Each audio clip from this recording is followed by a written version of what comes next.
Bonjour à toutes et à tous. J'ai aujourd'hui le plaisir de recevoir Axel Peyusbrohr, journaliste scientifique, militante antispéciste et auteur du livre Solidarité animale. Axel, est-ce que pour commencer, je peux te demander de te présenter rapidement qui tu es, ton parcours. Et en tout cas, je suis vraiment très heureux de te recevoir pour parler avec toi parce qu'on a beaucoup de sujets d'intérêt en commun et je suis sûr qu'on aura des discussions fantastiques. Oui, déjà, merci pour l'invitation. Ça me fait vraiment plaisir d'être invitée à ton podcast. Donc, comme tu l'as dit, moi, je suis journaliste scientifique depuis à peu près 6 mois, suite à ma sortie d'école de journaliste. Mais j'ai aussi fait des études universitaires en philosophie et sociologie, donc à l'université de Lille. Et en fait, c'est à cette époque de mes études en licence que j'ai commencé à m'engager dans la cause animale. Donc ça, c'était en 2014. Et en fait, ça m'est vraiment tombé dessus, je dirais. C'est à la lecture d'un livre qui s'appelle « Faut-il manger les animaux ?» que j'ai découvert la question animale. Et ça a été un vrai choc moral à l'époque de découvrir ce sujet que je connaissais pas du tout. Et donc, je me suis engagée immédiatement dans la cause animale à partir de là. Et puis, depuis, ça a été crescendo. Je me suis investie dans beaucoup d'associations, j'ai écrit des articles sur des questions de stratégie liées au mouvement animaliste, par exemple. Et puis, l'accomplissement, je dirais, le plus récent, c'est effectivement l'écriture de Solidarité animale, défaire la société spéciste, donc qui est paru aux éditions La Découverte en juin 2020. Il faut savoir aussi que donc après ma licence en philo sociaux, je suis allée au Québec pendant 2 ans pour faire mon master en sociologie. Et du coup, ça m'a permis aussi de découvrir toute la communauté antispéciste de Montréal, ça m'a fait beaucoup de bien parce que déjà, c'est des gens super, mais aussi parce qu'ils n'ont pas forcément les mêmes références théoriques au niveau du mouvement antispéciste. Et notamment, je trouve qu'ils utilisent plus, ou en tout cas, ils connaissent plus les références anglophones que dans le milieu français, où on est surtout biberonné aux cahiers antispécistes, en gros. Mais voilà, quoi, c'est un peu toutes ces références-là qui ont fait mon parcours militant. Et puis aussi, je suis co-rédactrice en chef de la revue L'Amorce, qui est une revue en ligne contre le spécisme. Donc, on est actuellement 8 dans l'équipe de rédaction. Et il y a la parité franco-québécoise. Voilà, c'est une revue en ligne qu'on peut retrouver à l'adresse lamorce.co. Et on publie non seulement des réflexions stratégiques, mais aussi des recensions de livres. On fait des entretiens avec des figures du mouvement animaliste, mais pas seulement en France.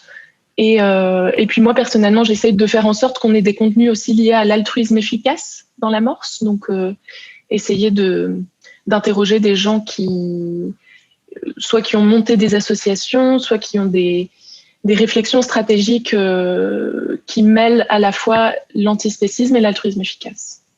Voilà. Merci beaucoup pour cette présentation. Donc, l'amorce que je recommande très chaudement, et pas uniquement parce que c'est un article publié chez eux. Juste, tu peux me rappeler l'auteur de « Faut-il manger les animaux » ? Oui, totalement. C'est Jonathan Safran Foer. J'ai toujours un doute sur la façon de prononcer son nom de famille, mais du coup, je le prononce tel que ça s'écrit, F-O-E-R. Et donc, c'est un journaliste états-unien, si je me trompe pas. Et en fait, ce livre-là, Faut-il manger les animaux, c'est pas vraiment un livre antispéciste en tant que tel. C'est plutôt une dénonciation de ce qui se fait de pire dans l'élevage intensif. Donc, c'est focalisé sur l'exploitation, l'élevage industriel. Mais en fait, quand j'ai lu ce livre, ça a tellement été une découverte. Je m'étais tellement pas posé la question de la façon dont on traite les animaux dans le cadre de l'élevage que ça a ouvert chez moi une brèche pour ensuite aller me renseigner auprès des associations plus antispécistes comme L214, les cahiers antispécistes, puis l'association Sentience, voilà. Et ouais, du coup, le livre, c'est presque plus une sorte de livre d'investigation sur les méthodes d'élevage où il y a vraiment derrière une réflexion théorique et philosophique. Alors, ça fait un moment que je l'ai lu maintenant, du coup, mais dans mes souvenirs, il y a vraiment une description du développement de l'élevage depuis les 50 dernières années. Donc, il parle aussi de l'intensification de l'élevage, finalement, et de tout ce qui est zootechnie, c'est-à-dire science de la production animale, de la façon dont on a fait en sorte d'optimiser le rendement des animaux d'élevage, faire en sorte qu'ils grossissent plus vite, contrôler les conditions de production dans l'élevage pour tirer le plus de profit de l'exploitation animale. Donc, je pense que c'est accompagné de réflexions philosophiques, éthiques sur le traitement des animaux dans nos sociétés, mais c'est pas un livre de philosophie morale. Du coup, on a déjà un peu abordé cette question-là, mais en gros, sur quoi portent tes sujets d'attention principaux? Donc, on a évoqué rapidement l'antispécisme, l'altruisme efficace. Est-ce que il y a d'autres sujets sur lesquels tu t'intéresses un peu Oui, je dirais qu'il y a deux gros pôles d'intérêt qui m'animent depuis que je suis engagée dans le mouvement. D'un côté, il y a tout ce qui est vraiment définition du spécisme en tant que rapport de pouvoir. Donc vraiment considérer que, s'intéresser à l'histoire du spécisme et à la façon dont on légitime l'exploitation animale, l'idéologie spéciste, de l'infériorité des animaux, du fait que l'humanité, le fait qu'on vit dans une société humaniste, au sens où l'humanité est considérée comme le référent de ce qui compte moralement, et le fait que quand on est porteur d'humanité, on a droit à une protection, à des droits fondamentaux et ce genre de choses. Et aussi le fait que la gauche, la gauche de façon très générale, l'ensemble des mouvements sociaux et progressistes sont aujourd'hui profondément humanistes, spécistes, et qui prennent très peu en compte encore aujourd'hui la question de l'exploitation animale. Donc ça, c'est un peu le premier gros pôle où que j'ai exploré notamment dans mon mémoire, on pourra y revenir, mon mémoire de sociologie. Et puis le deuxième aspect qui est un peu plus récent, c'est tout ce qui a trait à l'altruisme efficace pour les animaux, et notamment les questions de stratégie. Donc j'ai pu écrire, ça date de 2019, j'ai écrit un texte dans les cahiers antispécistes sur l'agriculture cellulaire. Et en fait, dans ce texte, j'ai voulu vraiment expliquer le raisonnement stratégique derrière la volonté de développer l'agriculture cellulaire. Parce que je constatais que dans le mouvement animaliste, il y avait une forte tendance à rejeter la viande de culture parce que ça restait de la viande et que, en tant que végane, la viande, c'était vraiment la chose à abolir et non pas à soutenir, même sous une forme différente. Et pour moi, ces réactions de rejet de la part des animalistes, je soupçonnais qu'elles étaient fondées sur une incompréhension de ce qui motivait les associations et l'industrie à développer cette viande de culture. Et du coup, j'ai voulu clarifier les raisons pour lesquelles ça pouvait valoir le coup et même être super intéressant d'un point de vue animaliste de soutenir l'agriculture cellulaire. Et puis, justement, là, dans une semaine, il y a un livre qui sort au PUF qui s'appelle « Plaidoyer pour une viande sans animal ».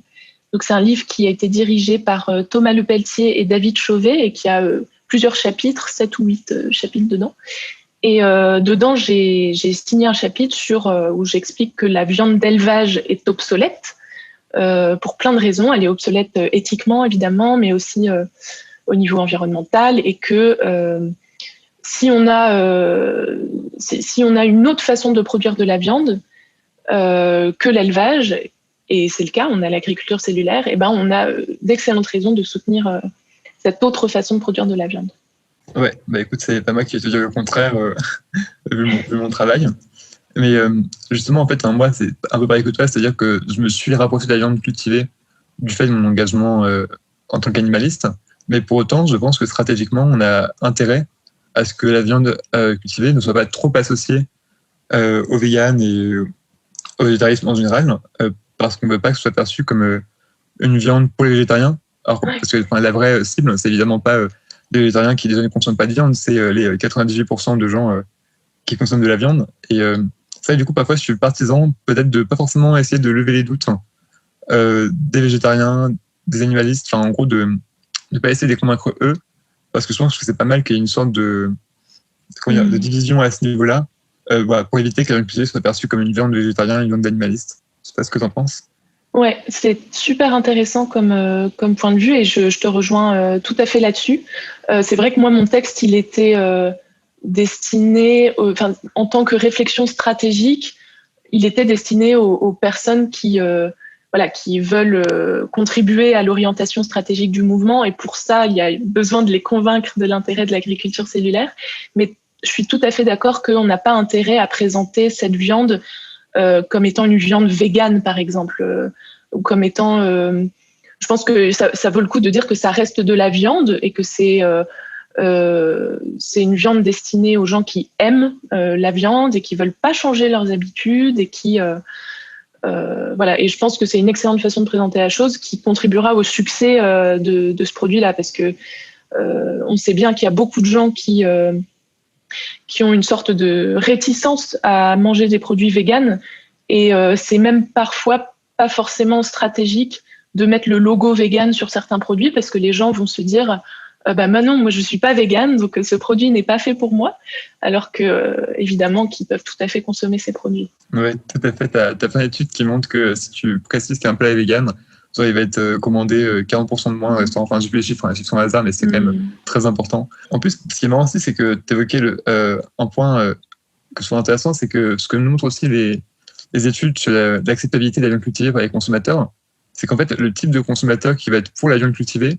est en général pas du tout le type de consommateur qui va être pour la viande végétale. Enfin, t'as évidemment un moment où les deux se rejoignent, mais typiquement pour la viande cultivée, on va avoir beaucoup plutôt d'hommes urbains, un peu jeunes, et aussi de gens qui sont des gros mangeurs de viande, à comparer à la viande végétale, des gens qui vont être le plus en faveur, ou les protéines alternatives en général, ça peut être les lentilles, etc. Ça va plutôt être un public plus féminin et qui mange moins de viande de base. Donc en fait, pour moi, il y a vraiment une sorte de... Comment dire, où les deux se complémentent, enfin, il y a une complémentarité entre les deux, plus que réellement une opposition. Et c'est vrai que tous les végétariens qui sont contre la viande cultivée ont vraiment des raisons pour lesquelles ils le sont. Ça rejoint un peu cette observation qu'on fait dans les études d'acceptabilité. Et ces produits, ça reste forcément la même personne, en fait. Bon, du coup, tu parlais tout à l'heure de ton mémoire. Et du coup, j'aimerais bien en parler un peu aussi, parce que c'est assez intéressant. Enfin, j'ai pas lu, mais en tout cas, je t'ai vu le présenter et ça m'avait beaucoup intéressé, donc j'aimerais qu'on en parle un petit peu. Donc, tu as écrit un mémoire, donc si je ne me trompe pas, sur les apports du féminisme matérialiste pour comprendre l'exploitation animale. Mémoire intitulé « L'élevage comme rapport d'appropriation naturalisée, le cas du publispécisme ». Est-ce que du coup, avant de rentrer plus en détail dans vraiment le sujet de ton mémoire, tu peux nous expliquer un peu ce qu'est le féminisme matérialiste, à moins que je me sois totalement trompé et que ton mémoire ne parle pas du tout de ça? Alors, il parle totalement de ça, donc tu ne peux pas tromper sur ce coup-là. Oui, donc le féminisme matérialiste, déjà, je peux peut-être donner quelques repères historiques. C'est un courant du féminisme qui date des années 70 et qu'on associe à la deuxième vague féministe, parce que dans le féminisme, on parle parfois de vagues féministes, des grands courants théoriques. Donc ça, c'est la deuxième vague féministe. Et parmi les théoriciennes les plus connues du féminisme matérialiste, on trouve par exemple Christine Delphy. Je pense que c'est même la théoricienne la plus connue. Mais il y a aussi Colette Guillaumin, il y a Nicole Claude Mathieu, qui est personnellement ma préférée. Je pourrais reparler un peu de la façon dont je l'ai utilisée dans mon mémoire. Il y a Monique Wittig, qui est assez connue pour ses écrits sur le lesbianisme politique et sur sa critique de l'institution hétérosexuelle. Et puis aussi l'anthropologue Paola Tabet. Donc ça, c'est un peu les 5 qui sont, je trouve, les plus cités ou les plus... les Avengers du féminisme matérialiste. C'est ça. Et du coup, en fait, c'est un mouvement surtout français, mais qui a quand même essaimé notamment en Amérique du Nord, au Québec, aux États-Unis. Et puis, il y a une revue qui s'appelle Questions féministes, qui a été publiée pendant seulement 3 ans, à la fin des années 70, qui a publié pas mal des articles classiques du féminisme matérialiste. Enfin, c'est un peu... tu vois, Questions féministes est un peu au féminisme matérialiste que les cahiers antispécistes sont à l'antispécisme, on pourrait dire. Et en fait, au niveau théorique, en fait, le féminisme matérialiste, c'est un courant qui s'est inspiré du marxisme. Pourquoi on dit qu'il s'est inspiré du marxisme? C'est parce qu'il reprend la méthodologie matérialiste du marxisme, ce qu'on appelle le matérialisme historique. Je vais t'interrompre. Est-ce que tu viens juste définir matérialisme historique et ce qu'on entend par là? Ou que les gens soient moins familiers avec ces termes. Merci beaucoup. Ouais, mais juste avant d'expliquer ça, je tiens quand même à préciser qu'il ne faut pas considérer que le féminisme matérialiste, ça serait une sorte de sous-courant du marxisme. Moi, c'est pas du tout comme ça que je le vois, et je pense que c'est pas forcément la meilleure façon de le voir. En fait, le féminisme matérialiste, il a aussi beaucoup critiqué le marxisme, et notamment le fait que le marxisme était totalement aveugle à la question de l'exploitation des femmes. En fait, il y a même Christine Delphy qui a une formule où elle dit que pour le féminisme matérialiste, en fait, le marxisme, c'était à la fois un obstacle et un outil. C'est-à-dire qu'on s'inspire de sa méthodologie, mais en fait, c'est tout d'une certaine façon. On ne va pas reprendre vraiment, on ne va pas aller dans la continuité des analyses du capitalisme de Marx et tout ça. Moi-même, je ne me dis pas du tout marxiste. Je connais finalement pas si bien les écrits de Marx, mais ça ne m'empêche pas d'apprécier et d'utiliser les travaux du féminisme matérialiste. En fait, la démarche matérialiste, c'est le fait de considérer que ce sont les rapports sociaux qui conditionnent l'idéologie, que d'une certaine façon, ce sont les rapports sociaux concrets, matériels, qui viennent avant les contenus idéologiques, donc les discours, la culture, l'identité des gens. Et il y a la formule bien connue de Marx qui dit « c'est la vie qui détermine la conscience ». Enfin, c'est les rapports sociaux concrets, c'est la façon dont on organise la société qui détermine l'idéologie politique, l'idéologie économique, le sens commun d'une certaine façon. Et du coup, la façon dont les féministes matérialistes ont repris ça, déjà, c'est qu'elles ont théorisé les groupes femmes et hommes comme des classes sociales, plutôt que comme de simples groupes biologiques, ce qui était l'approche la plus courante jusqu'alors. C'est-à-dire qu'elles ne considèrent pas que les catégories hommes-femmes sont toujours déjà là, sont données d'emblée, sont des catégories naturelles, immuables, un peu inquestionnables. Non, elles vont dire que ce sont des catégories politiques avec un contenu qui va changer au cours de l'histoire. Donc, ce qu'on entend par femme et par homme, ça évolue au cours des siècles. Il n'y a pas forcément le même contenu ou la même façon d'appréhender le genre au cours de l'histoire. Et ça évolue en fonction des rapports sociaux entre les hommes et les femmes. Et ça évolue aussi en fonction des luttes de classe, pour reprendre cette terminologie marxiste, et notamment en fonction des luttes féministes. Et ça, en fait, c'est une approche totalement inédite, parce qu'avant, l'approche féministe de la première vague, on pourrait dire, avant le féminisme matérialiste, c'était pas une approche en termes de classe, de sexe, une approche vraiment relationnelle, politique, sociale. C'était une approche qui promouvait l'égalité, mais c'était l'égalité dans la différence. On prenait pour acquis que les hommes et les femmes, ok, ils sont différents, c'est des groupes naturels un peu invariables, c'est une catégorie biologique, mais on va promouvoir l'égalité entre les hommes et les femmes en tant que catégorie d'êtres différents. Et en fait, ça, le féminisme matérialiste va totalement renverser ça en disant la question de la différence, elle n'est pas si évidente. Et nous, on va dire que la différence, elle est en grande partie construite socialement. Et que ce sont les rapports sociaux de pouvoir, notamment, entre les hommes et les femmes, qui produisent cette différence, qui la reproduit, qui l'exacerbe finalement. On va mettre du genre partout, on va genrer les gens, on va sans cesse mettre du genre là où on n'en aurait pas forcément besoin. Ça, c'est une façon de recréer sans cesse les classes de sexe. Et ça, c'est une conséquence du fait que la société est structurée selon des rapports de pouvoir de sexe. Juste une petite question, du coup. Pour les personnes, par exemple, qui ne s'identifieraient ni comme femme ni comme homme, ce serait quoi leur place dans le féminisme matérialiste ? Est-ce que, du coup, c'est une classe sociale à part ? Comment ça se construit ? Comment ça s'articule ? Alors, pour les féministes matérialistes, les classes de sexe, elles s'imposent malheureusement beaucoup aux individus. C'est pas vraiment quelque chose...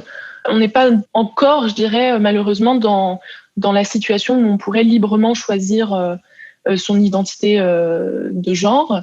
Okay. Et du coup, disons qu'il y a une assignation un peu forcée à une classe de sexe qui est directement liée évidemment à la morphologie, la biologie. Et du coup, l'idéal des féministes matérialistes, l'idéal révolutionnaire, c'est l'abolition des classes de genre, et donc c'est l'arrêt de la surdéfinition sociale en fonction du genre. Mais là, on n'y est pas du tout, et encore aujourd'hui, on vit dans une société qui est ultra genrée. Et ce qui est intéressant, c'est que en considérant que les femmes et les hommes sont, en théorisant les groupes femmes-hommes comme des classes, je pense que les féministes matérialistes, elles ont permis de développer une forme de conscience de classe chez les femmes, et notamment le fait qu'il fallait qu'elles théorisent leur situation comme étant quelque chose d'indépendant de l'exploitation capitaliste, par exemple. Et ça allait pas du tout de soi dans les années 70, parce que à cette époque, il faut savoir que la lutte anticapitaliste, c'était vu comme la lutte principale, et on voyait pas forcément l'exploitation des femmes comme une lutte spécifique. L'exploitation des femmes comme une situation spécifique. On pouvait voir ça, notamment le marxisme orthodoxe considérait que c'était une sorte de conséquence secondaire du capitalisme, qu'il y avait une répartition genrée du travail parce que ça servait le capital. Enfin voilà, il n'y avait pas d'autonomie d'analyse pour penser l'exploitation des femmes. Et ça a été résolu par le féminisme matérialiste qui a vraiment pris à bras-le-corps la question de l'exploitation des femmes comme exploitation à part entière. Et c'est pour ça notamment qu'il y a un ouvrage de Christine Delphi qui s'appelle « L'ennemi principal ». Et en fait, ça c'est une référence directe à tout le travail théorique qu'elle a dû mener pour autonomiser la question de l'exploitation des femmes. Et en fait, l'ennemi principal, ça fait référence au patriarcat et non pas au capitalisme. Et ça, c'est un des apports théoriques que je trouve incroyable, parce qu'en fait, pour réussir à produire cette autonomie théorique, en fait, aujourd'hui, on la prend un peu pour acquise, mais en fait, dans les années 70, de réussir à théoriser l'exploitation des femmes comme une question à part entière, autonome de l'exploitation capitaliste, c'était un vrai travail d'autonomie de la pensée, c'est assez phénoménal, ouais. Et du coup, est-ce que ça veut dire que selon les féministes matérialistes, on peut par exemple mettre fin au patriarcat sans mettre fin au capitalisme?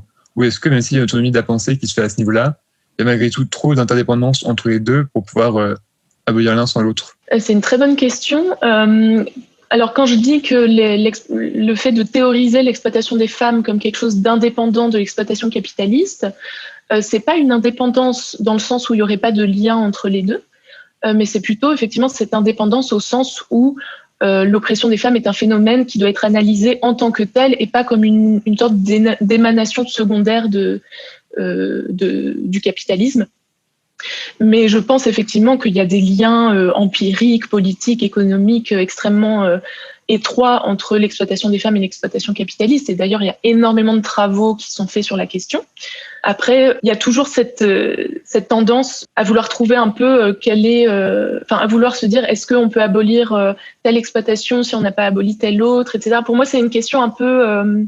Déjà, c'est très dur de répondre à ça. Je pense pas vraiment qu'on puisse répondre à ça. Et puis, je suis pas sûre que ça soit même une question pertinente d'un point de vue stratégique. Je trouve que ça reproduit sans cesse des débats sur quelle est la lutte principale et sur la question de la convergence des luttes, qui sont des questions extrêmement pertinentes. Mais je pense que il faut lutter sur tous les fronts autant que faire se peut, dans un contexte de ressources limitées, évidemment. Mais il n'y a pas de lutte principale. Voilà. Et chaque rapport de pouvoir est présent dans un tas de situations sociales. Il y a une imbrication des rapports de pouvoir et c'est dur de savoir qu'est-ce qui vient en premier, qu'est-ce qui vient en second, qu'est-ce qu'on va devoir détricoter avant de pouvoir détricoter autre chose. C'est très compliqué. Ok, merci pour ta réponse.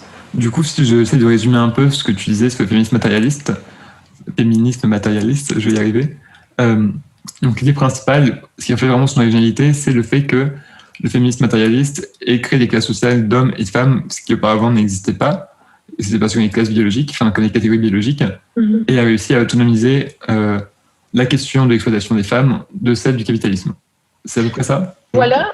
Et ce que je trouve, si on peut aussi résumer d'une façon autrement ce que c'est que l'approche matérialiste, dans des termes un peu plus généraux, moi je dirais que le matérialisme, c'est quoi? C'est politiser la sphère du privé, du naturel, du domestique. C'est voir du politique là où avant on voyait seulement des choses évidentes, naturelles.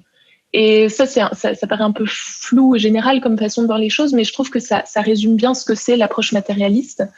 Et en fait, ça se traduit concrètement par le choix des termes qu'on va utiliser pour désigner les situations sociales. Il faut savoir qu'en sociologie, on parle de personnes racisées, on parle de racisation, on parle de différenciation sociale. Moi, dans mon mémoire, je parle d'animalisation des animaux. En fait, tout ça, c'est des termes un peu bizarres. On se dit, c'est quoi ce jargon sociologique? On dirait que c'est des mots compliqués juste pour le plaisir de se dire que la sociologie invente des mots. Mais en fait, non, c'est des mots qui sont très utiles parce qu'ils vont traduire une dynamique et ça désigne un rapport social plutôt que juste un ordre naturel. Et c'est la même chose, par exemple, quand on dit que les femmes et les enfants, ils sont pas tant des êtres vulnérables que des êtres vulnérabilisés. Ils sont rendus vulnérables par des rapports sociaux, par un état, une situation politique, une répartition du pouvoir, etc. Donc voilà, c'est pas juste une lubie de sociologue de vouloir parler de racisation, d'animalisation. Ça traduit vraiment une vision dynamique et relationnelle des groupes sociaux. Et ça, je trouve ça... moi, ça a été un choc théorique, en fait, quand j'ai découvert les féministes matérialistes, parce que ça complexifie le regard qu'on porte sur les rapports sociaux. Ça... c'est une approche, voilà, comme je disais, c'est une approche plus relationnelle et en devenir. En fait, c'est le social se crée et se recrée en permanence, et on a besoin de mots comme ça pour désigner le social en train de se faire plutôt que le naturel tel qu'il est. Politiser le naturel, ça nous fait peut-être une transition toute trouvée pour aborder plus au cœur le sujet de ton mémoire, donc qui porte sur les animaux et précisément le public-spécisme.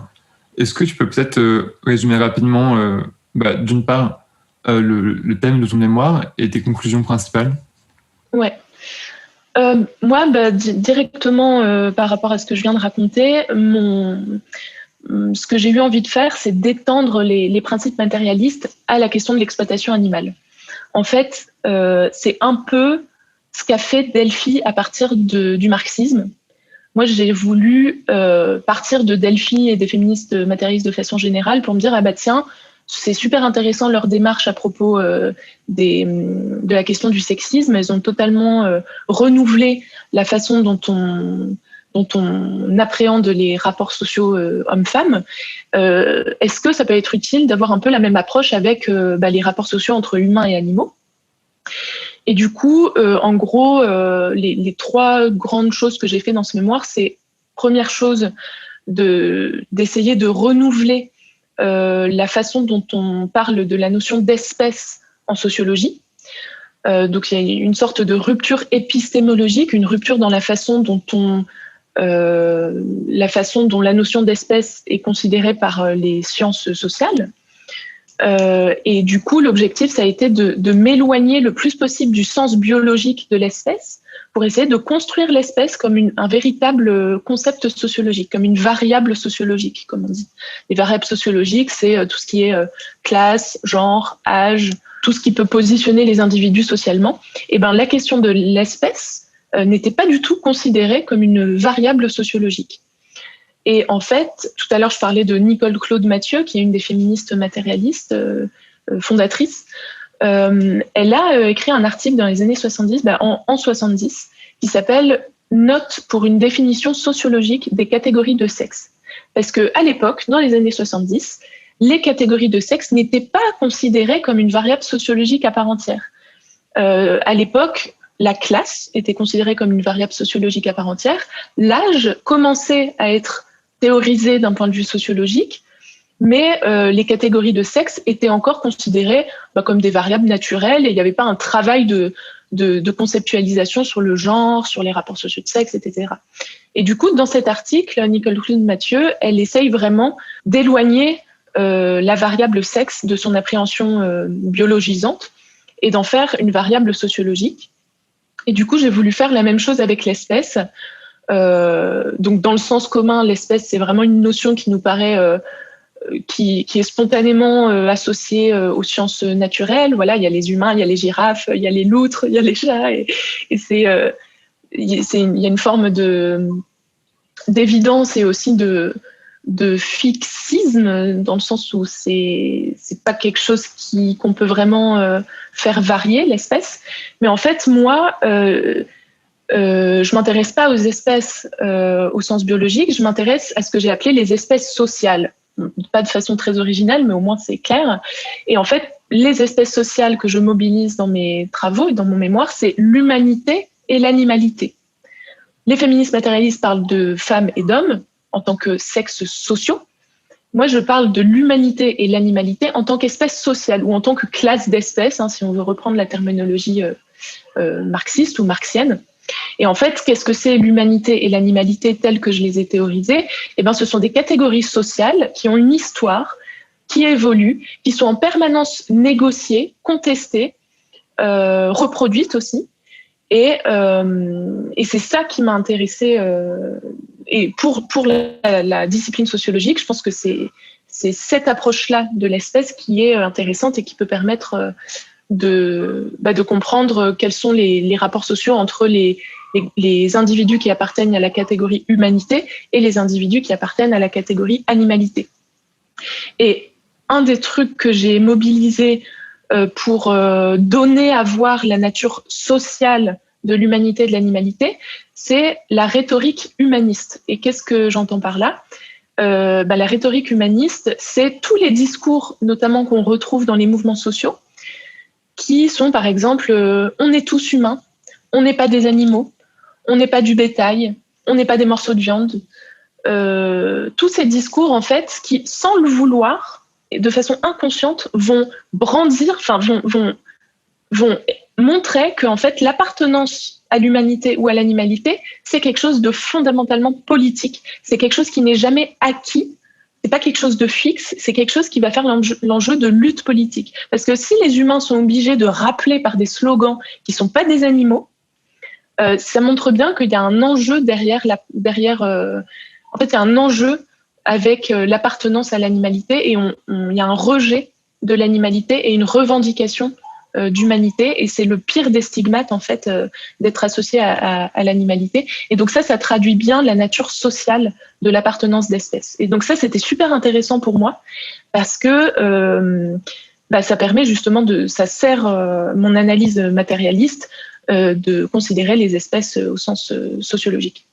Donc ça, c'est le premier point que j'ai amené dans mon mémoire. Le deuxième, qui découle directement de cette reconceptualisation matérialiste de l'espèce, c'est le fait de considérer que l'élevage, c'est un rapport d'appropriation. Parce que ça, je l'ai pas mentionné tout à l'heure, mais c'est vraiment super intéressant, c'est que une des féministes matérialistes les plus connues, c'est Colette Guillaumin. Et en fait, elle a dit, OK, les femmes et les hommes sont des classes sociales, il y a des rapports sociaux de sexe, mais elle s'est dit, c'est quoi la spécificité des rapports sociaux de sexe ? Elle a voulu définir en fait les rapports sociaux de sexe, et en fait, elle en est arrivée à définir les rapports sociaux de sexe comme des rapports sociaux d'appropriation. Et en fait, qu'est-ce qu'elle entend par rapports sociaux d'appropriation ? C'est que c'est pas seulement un rapport d'exploitation, c'est-à-dire c'est pas seulement l'appropriation de la force de travail des femmes, c'est plus que ça, c'est un rapport d'appropriation physique du corps des femmes, du temps des femmes, de leur individualité. Donc elle décrit comment les femmes sont absorbées dans le travail domestique, qui est un travail non rémunéré, un travail gratuit. Donc elles sont absorbées dans la prise en charge des enfants, des bébés, les soins des personnes âgées, de leur mari évidemment, le fait qu'elles soient disponibles pour réaliser du travail gratuit, pour entretenir la sphère domestique, non seulement entretenir la maisonnée, mais aussi entretenir les membres de la maisonnée. Et du coup, en fait, elle dit les rapports sociaux de sexe, ce sont des rapports d'appropriation, et elle donne un nom à ces rapports sociaux d'appropriation. Elle dit c'est du sexage. Et en fait, elle invente ce nouveau mot, le sexage, et elle met ce mot dans la suite de servage et d'esclavage. Elle dit servage et esclavage, ce sont des rapports d'appropriation et on les reconnaît comme tels. Et moi, je dis il y a le sexage, ce sont les rapports sociaux hommes-femmes, et c'est également un rapport social d'appropriation. Et je trouve ça très fort comme démarche qu'elle l'ait mis dans la suite du servage et de l'esclavage. Ça veut dire beaucoup. Et du coup, moi, j'ai voulu placer l'élevage dans la suite de servage, esclavage, sexage. Et je me suis dit, l'élevage est également un rapport d'appropriation. C'est l'appropriation des animaux par la classe humaine. Je pense qu'il y a une utilité directe pour le mouvement animaliste de reconceptualiser l'élevage comme un rapport d'appropriation.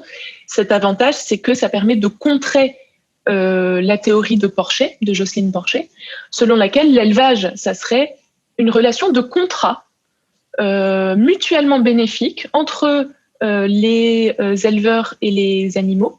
Une sorte de relation de don contre don, voilà, où chacun y trouverait son compte d'une certaine façon. Il y aurait les animaux qui auraient une prise en charge de leur existence, on leur donne à manger, on leur donne une vie bonne, entre guillemets, et en retour, ils nous donnent leur vie, ce qui paraît complètement aberrant, mais c'est ce qu'explique Jocelyne Porcher. Il y a certains passages qui sont vraiment lunaires de Porcher où tu te dis, mais comment tu peux écrire ça sans tiquer tellement ça paraît...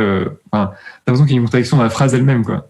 Ouais, totalement. C'est vraiment impressionnant quand on lit Porcher parce qu'il y a une impression d'harmonie, de consentement, une relation mutuellement bénéfique.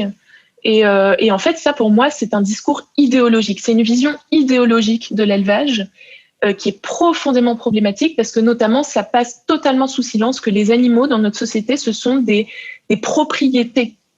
Et comment veux-tu parler de contrat ou de don quand un des deux groupes en présence est propriétaire de l'autre groupe? On ne peut pas parler de contrat, on ne peut pas parler de don contre don dans une telle asymétrie de pouvoir. Ça, c'est complètement aberrant. Mais ça, Porcher, elle le passe sous silence parce qu'elle est dans une approche idéologique et non pas dans une approche matérialiste. En fait, quand on a une approche matérialiste de n'importe quelle situation, ça serait la première chose qui saute aux yeux. Le fait qu'il y ait des propriétaires et des propriétés, mais en fait, c'est le point de départ de toute analyse. On ne peut pas passer ça sous silence. Et du coup, moi, en plaçant l'élevage dans la continuité théorique du sexage, j'ai voulu vraiment contrer. C'est une façon, en fait, de contrer le discours de Porcher. Et c'est une façon de remplacer le paradigme du don par le paradigme de l'exploitation, qui est beaucoup plus juste, selon moi, pour décrire ce qui se passe dans le cadre de l'élevage, en fait. Et voilà, c'est une façon de dire que la distinction entre les humains et les animaux, c'est une distinction sociale, parce que c'est une distinction entre des personnes et des choses, c'est une distinction entre des propriétaires et des appropriés. Et en gros, pour le dire clairement, c'est une distinction entre, d'un côté, ceux qui ont le pouvoir, et de l'autre, ceux qui ont ceux qui sont utilisés comme de la nourriture, c'est ceux qu'on enferme, qu'on tue, qu'on mange, quoi. Et ça, voilà, ça, je pense que c'est une avancée majeure pour comprendre ce qui se passe dans le cadre de l'élevage. Et puis, le troisième point, donc ça, c'est un peu, les deux premiers points, c'est plutôt un travail théorique, un travail de reconceptualisation, non seulement de l'élevage, mais aussi des catégories humanité-animalité. Mais après, la troisième partie, c'est plutôt une sorte d'analyse de contenu. En fait, j'ai fait une analyse de contenu d'un corpus de publicité. Parce qu'il faut savoir que un de mes premiers centres d'intérêt quand j'ai découvert la cause animale, c'était la question de la publicité spéciste. Et notamment, j'avais ouvert une page Facebook qui s'appelle « Je suis une pub spéciste », qui existe encore, mais qui est beaucoup moins alimentée qu'avant.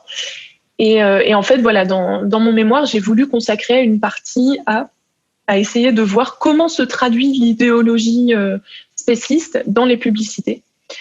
Et donc là, en gros, mes conclusions, c'était que la publicité véhicule le carnisme. Donc le carnisme, c'est cette idéologie comme quoi la consommation de certains animaux est une pratique normale, naturelle, nécessaire et nice. Voilà, c'est les 4 N. Ça a été théorisé par Mélanie Joy. Et du coup, voilà, je fais une sorte d'analyse de contenu où je montre que la façon dont la publicité pour les produits d'origine animale elle est construite, ça contribue à naturaliser l'élevage, c'est-à-dire à considérer que l'élevage, c'est quelque chose de spontané, de consensuel, qui se fait un peu tout seul et qu'il n'y aurait pas une organisation de la violence, une organisation avec des intérêts économiques en jeu, avec un verrouillage au niveau idéologique, économique et tout ça. Donc, c'était un peu une application de ce que je venais d'expliquer dans la partie plus théorique. Et est-ce que tu peux me donner peut-être 1 ou 2 exemples de publispécisme pour qu'on comprenne vraiment en quoi ça peut correspondre, si par exemple ça peut faire avec quoi des slogans ou des trucs qu'on a déjà vus? Oui, alors, ce qui est un peu...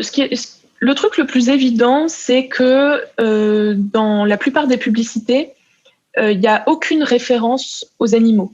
Et c'est ce que Carol Adams a théorisé comme le référent absent. Le référent absent, c'est le fait que l'origine du produit, en tout cas le fait qu'il y ait des individus qui ont été exploités et tués pour produire de la viande, des œufs, du produit laitier, ces individus-là, ils sont totalement absents des représentations et en fait, ils disparaissent au profit de ce qu'on va tirer de leur exploitation, donc les produits. On ne va pas parler de vaches, de cochons, on va parler de cuisses, on va pas parler d'un poulet, on va parler du poulet, on va pas parler d'un poisson, on va parler du poisson comme un produit de consommation.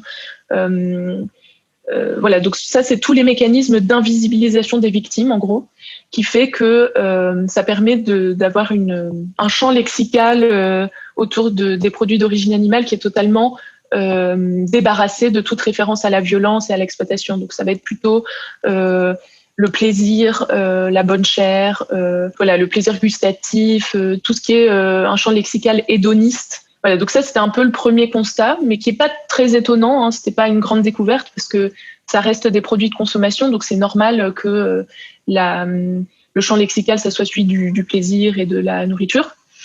Mais après, il y a des formes un peu plus subtiles. Il y a aussi des publicités où les références aux animaux sont bel et bien présentes, mais on va parler des animaux d'une façon particulière, et notamment, on va représenter les animaux comme étant consentants à l'élevage.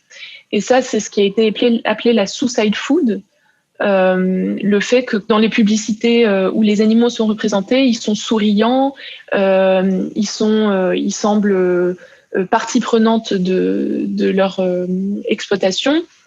Par exemple, ils vont se découper eux-mêmes. Voilà, il y a des publicités où on voit des cochons avec un couteau, ils se tranchent eux-mêmes comme un saucisson. Enfin, c'est vraiment, ça paraît complètement aberrant, mais en fait, c'est une façon de présenter l'élevage comme quelque chose de consensuel, de normal, et de totalement évacuer les analyses en termes de rapport de pouvoir.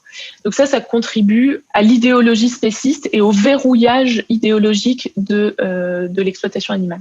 Très bien, merci, c'était très clair comme résumé de ton mémoire. Et l'exemple que je donnais à la fin, ça me rappelle, je crois que vous avez même envoyé à la page de Publicisme, mais c'était pour un restaurant ou une boucherie, je sais plus, en gros, il y avait un dessin animal qui disait genre ma viande est délicieuse ou mangez-moi, un truc du genre, tu vois. Et ça rentre maintenant dans ces catégories utilisées de choses consensuelles, en fait. Bon, du coup, on va passer à un sujet un peu différent, parce que tu n'as pas mentionné au départ, et je n'ai pas mentionné non plus, mais tu fais également partie, si je ne me trompe pas, de l'OPIS. Donc tu es la secrétaire générale de l'OPIS. Est-ce que du coup, tu peux peut-être me dire un peu plus sur ce que c'est que cette organisation et quel est son objectif? Oui, déjà, OPIS, c'est un acronyme pour Organization for the Prevention of Intense Suffering, Organisation pour la prévention des souffrances intenses.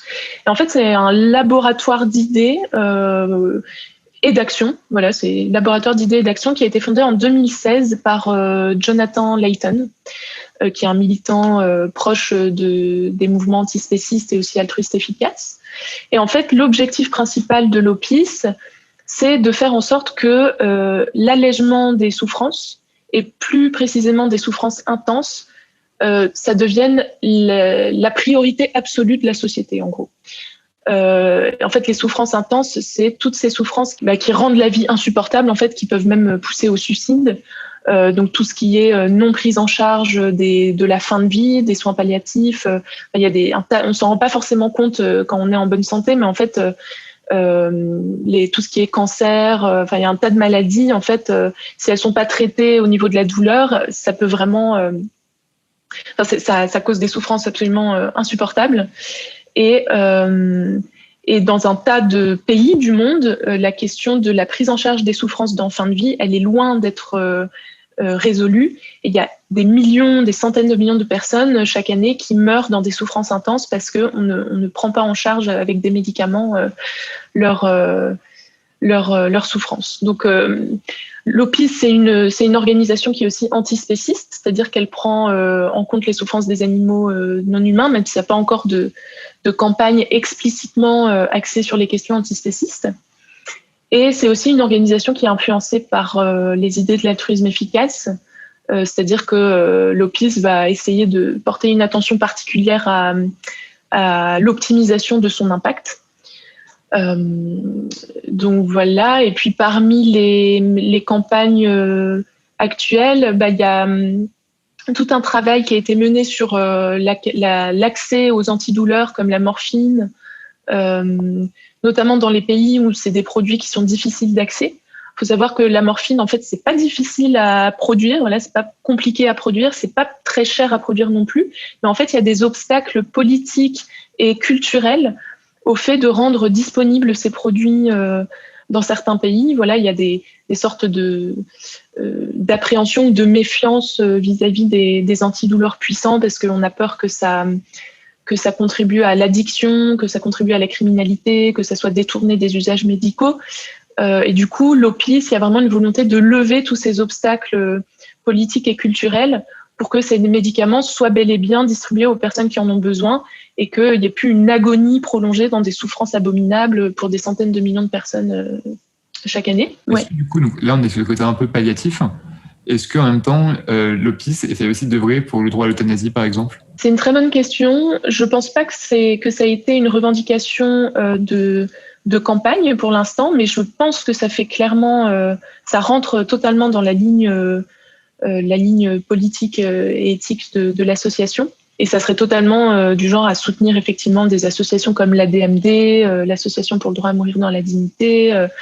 Totalement, oui. C'est tout ce qui est liberté de choix quant à sa fin de vie, le fait de pouvoir maîtriser ses douleurs, de pouvoir décider si on veut ou pas prendre tel ou tel médicament pour contrôler ses douleurs. Enfin, ça c'est un peu les mêmes types de campagnes.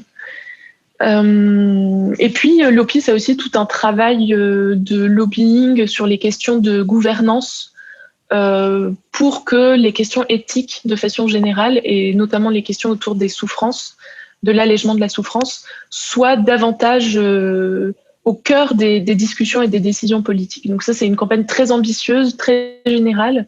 Il n'y a pas encore de retombées très concrètes, mais disons que c'est un énorme chantier qui a été ouvert par Office pour avancer sur ce truc-là. Et du coup, peut-être un sujet qu'on pourrait aborder rapidement, c'est, tu disais que l'Office, c'est une organisation antispéciste. Et aujourd'hui, même si l'élevage représente évidemment une part colossale de souffrance infligée aux animaux, la majorité de la souffrance des animaux, elle provient des animaux dans la nature. Enfin, je pense pas dire quelque chose d'hyper controversé en disant ça, juste parce qu'il y a beaucoup plus d'animaux qui vivent à l'état sauvage qu'à l'état qu'en tant que bétail. Et du coup, l'Office aussi s'intéresse à la question des animaux sauvages, j'imagine. Est-ce que vous avez des suggestions ? Comment vous essayez d'avancer sur ce problème-là ? C'est pas une question qui est pour l'instant prise en charge vraiment par l'Office, même si c'est clairement un sujet d'attention et on a pleinement conscience que les animaux sauvages non seulement souffrent évidemment, mais on ressent des souffrances intenses qui sont absolument pas traitées. Voilà, il n'y a pas de prise en charge de la souffrance des animaux sauvages, sauf exception, quand avec les centres d'accueil de la faune sauvage, il y a parfois des animaux chanceux qui sont pris en charge pour leur souffrance avant d'être mis dans la nature, ce qui est quand même ce que je trouve toujours un peu dramatique. Mais voilà. Et du coup, donc l'Office n'a pas de position officielle sur la façon dont on devrait prendre en charge la souffrance des animaux sauvages. Mais moi, c'est vrai que c'est une question qui me passionne et sur laquelle j'ai travaillé. J'ai notamment donné une conférence pour l'association PEA sur le sujet, c'était en mai dernier, que j'ai intitulée « La souffrance des animaux sauvages n'est pas une fatalité ». Pourquoi j'ai appelé ça comme ça ? Parce qu'on a l'impression que beaucoup de gens considèrent que ce qui se passe dans la nature, c'est quelque chose d'intouchable, sur laquelle on n'a pas prise et sur laquelle on ne devrait pas intervenir. Voilà, ça serait un autre règne, un autre monde, une autre galaxie, la nature, et ce qui s'y passe ne relève pas de la morale humaine. Bon, je caricature un petit peu, mais... C'est presque de l'ingérence, en fait. Exactement, voilà, c'est vu comme de l'ingérence. Et en fait, moi, j'ai l'impression que les réactions de refus d'intervention dans la nature, elles sont surtout produite par le fait que les gens ne voient pas du tout comment on pourrait intervenir intelligemment dans la nature. Et du coup, comme on ne voit pas du tout de solution, eh ben, il y a un mécanisme psychologique qui fait qu'on va se dire qu'il ne faut pas intervenir. Parce que ça paraît tellement énorme, ça paraît tellement grave, ça paraît tellement impossible à résoudre qu'il y a une sorte de confort mental à se dire que de toute façon, ce n'est pas souhaitable d'intervenir. Voilà. Et moi, j'ai voulu désamorcer ce mécanisme-là. Et ma conférence, elle n'est pas du tout sur est-ce qu'il faut intervenir dans la nature. En fait, je prends ce point comme acquis. Je prends comme acquis le fait que si on peut aider les animaux dans la nature, on devrait le faire pour des raisons antispécistes et pour la même façon pour la même raison qu'on devrait aider les animaux d'élevage, parce que ce sont des êtres sentients et que la réduction de la souffrance, ça vaut aussi pour eux. Mais du coup, je ne me suis pas focalisée là-dessus parce que ça, c'est encore les débats. Je voyais déjà les objections classiques arriver et moi, ça ne m'intéresse pas tant que ça. Mais je me suis plutôt penchée sur comment aider intelligemment et efficacement les animaux sauvages dans l'état actuel de nos connaissances, qui sont très faibles. On a très très peu de connaissances sur ce que vivent les animaux sauvages et sur ce qu'on serait en mesure de faire pour les aider. Mais du coup, le fait de prendre cet angle-là, je pense que c'est assez efficace pour que les gens acceptent l'idée plus facilement, parce que ça les rassure, parce qu'il y a beaucoup de... J'ai essayé de mettre beaucoup d'humilité épistémique dans cette conférence en disant on sait très peu de choses, c'est très compliqué, on est au début, on est à l'an zéro de la prise en compte de la souffrance des animaux sauvages, il faut s'abstenir d'intervenir si on ne connaît pas les conséquences de nos actions. Donc en fait, ma conférence, elle vient confirmer beaucoup des objections qui sont souvent faites au mouvement ROAS, au mouvement de prise en compte des intérêts des animaux sauvages, mais en même temps, le fait de poser toutes ces incertitudes, c'est une excellente base pour se dire maintenant, qu'est-ce qu'on fait ? Et il y a beaucoup de choses à faire en fait. On peut développer la biologie du bien-être, qui est cette discipline académique en cours de création, qui permettrait d'en savoir plus sur ce que vivent les animaux et sur les effets en cascade potentiels de nos interventions. Et donc tout ça, ça va nous permettre ensuite de construire des interventions qui seront bien pensées, qui seront efficaces, qui seront éventuellement réversibles au cas où on se rend compte que ça n'a pas les conséquences attendues. Et tout ça, toute cette approche mesurée, informée, prudente, stratégique, ça permet aussi d'obtenir le soutien politique, le soutien académique, le soutien de la population de façon générale pour faire avancer notre agenda militant qui est venir en aide et améliorer la vie des animaux sauvages, qui est un projet énorme. Ouais, finalement, en fait, reconnaître ces objections réelles, mais juste en présentant le fait qu'elles n'ont rien d'inéluctable, qu'elles n'ont rien d'une totalité, finalement. On prend le terme de ta conférence, c'était vraiment l'idée principale, quoi, de dire, certes, on est encore à un stade où on ne peut pas faire grand-chose du fait de ces objections-là, le manque de connaissances, mais ce n'est pas pour autant qu'on n'avait pas à se poser la question et réfléchir ensemble à des moyens de résoudre ce problème. C'est exactement ça. Très bien. Et je voudrais juste en profiter pour renvoyer vers le travail d'association que j'aime beaucoup dans ce champ-là. Il y a notamment Wild Animal Initiative, qui fait un travail fantastique, très pragmatique, ils vont bâtir des alliances, ils vont essayer de prioriser les champs de recherche pour construire la biologie du bien-être sur des bases les plus solides possibles. Un aspect que j'aime beaucoup de Wild Animal Initiative, c'est que, contrairement à l'opposition que tu as parfois chez les militants entre l'approche conservatiste de la biodiversité et les animalistes qui, eux, s'intéressent aux individus et pas aux espèces, à Wild Animal Initiative, ils essaient vraiment de faire en sorte qu'il puisse y avoir des points de convergence entre les gens qui s'intéressent aux espèces et les gens qui s'intéressent aux individus, se schématise un peu. Et ça, c'est pour le coup assez rare dans le mouvement, en tout cas chez la plupart des militants. Et c'est très appréciable. Et d'ailleurs, ils ont trouvé des points de convergence, par exemple, sur le fait de ne pas laisser sortir les chats et de stériliser. Et je trouve que c'est vraiment très, très porteur. Et vraiment, ça enclenche vraiment des choses actionnables. Exactement. Moi, je partage le même enthousiasme que toi. Et d'ailleurs, dans l'amorce, j'ai fait en sorte qu'on ait des textes sur ce sujet-là de la convergence entre conservationnistes et animalistes, parce que moi-même, en fait, j'ai évolué sur la question. Avant, j'avais cette approche un peu schématique, un peu simpliste de voilà, d'un côté les écolos qui s'intéressent aux espèces, de l'autre les antispécistes qui eux s'intéressent aux individus. Et en fait, c'est intéressant comme distinction. Je suis contente d'avoir ça en tête, mais en fait c'est beaucoup plus subtil que ça, beaucoup plus nuancé, beaucoup plus complexe, et c'est en allant creuser dans cette complexité qu'on assure l'efficacité de nos mouvements. En fait, c'est toujours quand on arrive à naviguer dans la complexité que ça donne des choses intéressantes stratégiquement. Et ça, Wild Animal Initiative, il fait ça, il et elle font ça merveilleusement bien, et je pense que c'est aussi dû au fait qu'ils sont inspirés par l'altruisme efficace. Tu avais d'autres organisations en tête à part eux? Oui, il y a Animal Ethics, qui est une association espagnole à l'origine, mais qui maintenant produit surtout des contenus en anglais, mais en fait dans plein d'autres langues, un petit peu en français, et qui fait surtout un travail de vulgarisation, de communication. Ils font ça extrêmement bien. C'est vraiment des textes très clairs, très bien vulgarisés sur la question. Et il y a aussi du travail de soutien à la recherche académique dans le champ de la biologie du bien-être. Donc ça, c'est un peu les deux missions de l'association. Et c'est génial. Du coup, je te propose de passer à une autre partie de ton parcours qui m'intéresse beaucoup et qui est peut-être plus récente. C'est celle de journaliste scientifique. Ouais, tu es journaliste scientifique, comme je le disais au départ. Est-ce que tu peux m'en dire peut-être un peu plus sur le métier de journaliste et particulièrement de journaliste scientifique? Tout à l'heure, tu parlais de creuser la complexité. Est-ce que du coup, journaliste scientifique, c'est pas aussi un peu une de tes missions finalement de creuser la complexité pour vulgariser ensuite? Ouais, j'aimerais bien savoir en gros comment tu te définis en tant que journaliste scientifique et comment tu vois ton métier.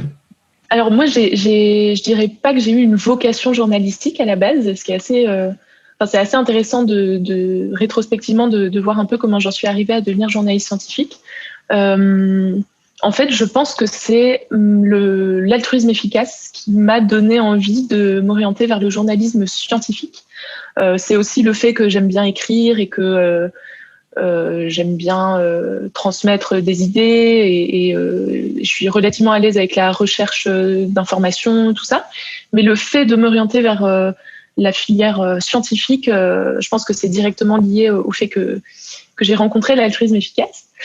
Et donc déjà dans le journalisme, que ce soit journalisme scientifique ou pas, il y a une grande dimension de factualité, c'est-à-dire que le travail du journaliste, et ça fait partie de la déontologie de la profession, hein, c'est écrit noir sur blanc dans la charte déontologique des journalistes, c'est que les journalistes, ils doivent transmettre des informations vraies. Et une information vraie, c'est une information qui a été vérifiée, qui a été recoupée avec plusieurs sources. Et c'est aussi une information qui a été mise en contexte, parce que le fait de mettre en contexte l'information, ça contribue à une bonne réception, à une bonne compréhension, et ça participe de sa factualité finalement. Du coup, ouais, je dirais que c'est ça la dimension principale, c'est réussir à écrire, à transmettre une information qui a été qu'on a été chercher, qu'on a vérifiée, et si possible qui est exposée à différents points de vue. Quand je dis que l'information elle doit être vraie, ça ne veut pas dire qu'on donne une idée qui n'est pas nuancée et que on la donne comme ça sans discussion. Ça peut être une idée controversée, mais disons qu'on va recueillir le point de vue de plusieurs personnes et on va essayer de faire un état des lieux des connaissances sur un sujet. Et ça s'applique particulièrement au journalisme scientifique, parce qu'on sait bien que la science, c'est pas du tout... J'allais dire, c'est pas du tout une science exacte. C'est peut-être pas la bonne façon de dire les choses. Mais la connaissance scientifique, c'est un processus qui prend du temps. Il y a des essais et erreurs. Toutes les études ne convergent pas vers la même conclusion. Donc, c'est un processus qui se bâtit, qui est cumulatif, en fait. Et du coup, en tant que journaliste scientifique, c'est important de connaître comment fonctionne la science pour pouvoir restituer la science telle qu'elle se fait, pour ne pas donner une vision fausse de la science, par exemple des conclusions définitives sur tel ou tel médicament. sur tel ou tel remède miracle. Voilà, c'est pas parce qu'il y a une étude qui montre que tel traitement donne tel résultat qu'on a trouvé le remède miracle au cancer, par exemple. Donc voilà, le fait d'être... Moi, c'est ça qui m'a fascinée, passionnée dans ma formation en journalisme scientifique, c'est qu'au-delà de la formation concrète de apprendre à bien écrire, apprendre à raconter une histoire, apprendre à enquêter, il y avait toute une dimension sur l'épistémologie des sciences, sur l'histoire des sciences, sur qu'est-ce que c'est que la démarche scientifique. Et ça j'adore, quoi. C'est vraiment passionnant. Et puis, plus concrètement, être journaliste, voilà, je pense qu'il faut aimer écrire parce que, après, en fait, c'est très varié. Un journaliste, on peut être journaliste de presse écrite, mais on peut aussi être journaliste radio, voire même journaliste reporter d'images. Donc, il y a quand même une diversité dans la façon d'être journaliste, mais il faut aimer raconter des histoires, il faut aimer vulgariser, et puis il faut aussi rentrer en contact avec des gens pour obtenir de l'information. Et ça, c'est quelque chose qui s'apprend. Donc moi, spontanément, par exemple, je suis pas quelqu'un qui aime passer des coups de téléphone. Je pense que c'est un truc un peu générationnel, mais Ouais, en tout cas, ok, ça me rassure. Qui passe des coups de téléphone. Et du coup, pendant ma formation, on a eu énormément d'exercices pratiques où on devait contacter des gens par téléphone. Et en fait, voilà, moi j'ai un peu apprivoisé ma peur du combiné. C'est bon. Ça va mieux maintenant? Oui. Bon, c'est toujours pas mon mode de communication préféré. Voilà, j'aime les mails, donc envoyez-moi des mails, faut pas hésiter. Mais disons que la démarche d'aller contacter des gens, c'est très utile quand on est journaliste, et plus on le fait, plus on s'y habitue. Du coup, un sujet que j'aimais bien, que j'aimerais bien parler, que tu évoquais, c'est du coup de l'épistémologie et de la socio des sciences en général peut-être. Et c'est vrai que peut-être que j'ai une vision un peu erronée et que je sous-estime le grand public, mais parfois j'ai l'impression que, et c'est aussi en partie à cause de la manière dont la science est communiquée, et se communique et se présente elle-même, que voilà,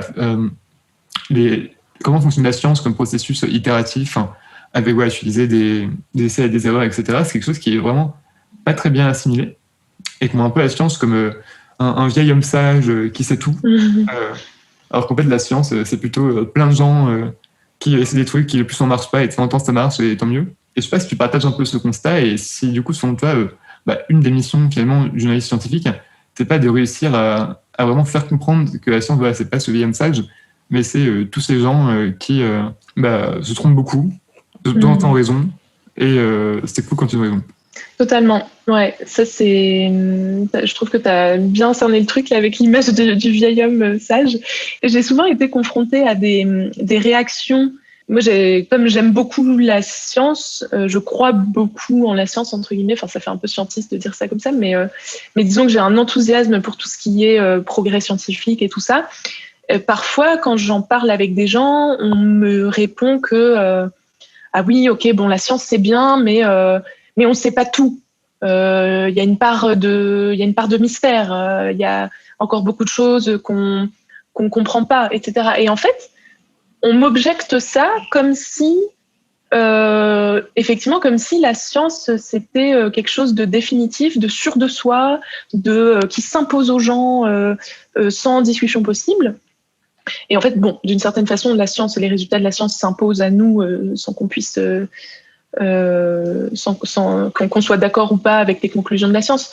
Mais disons que, effectivement, peut-être qu'on devrait davantage insister sur le fait que la science, c'est quelque chose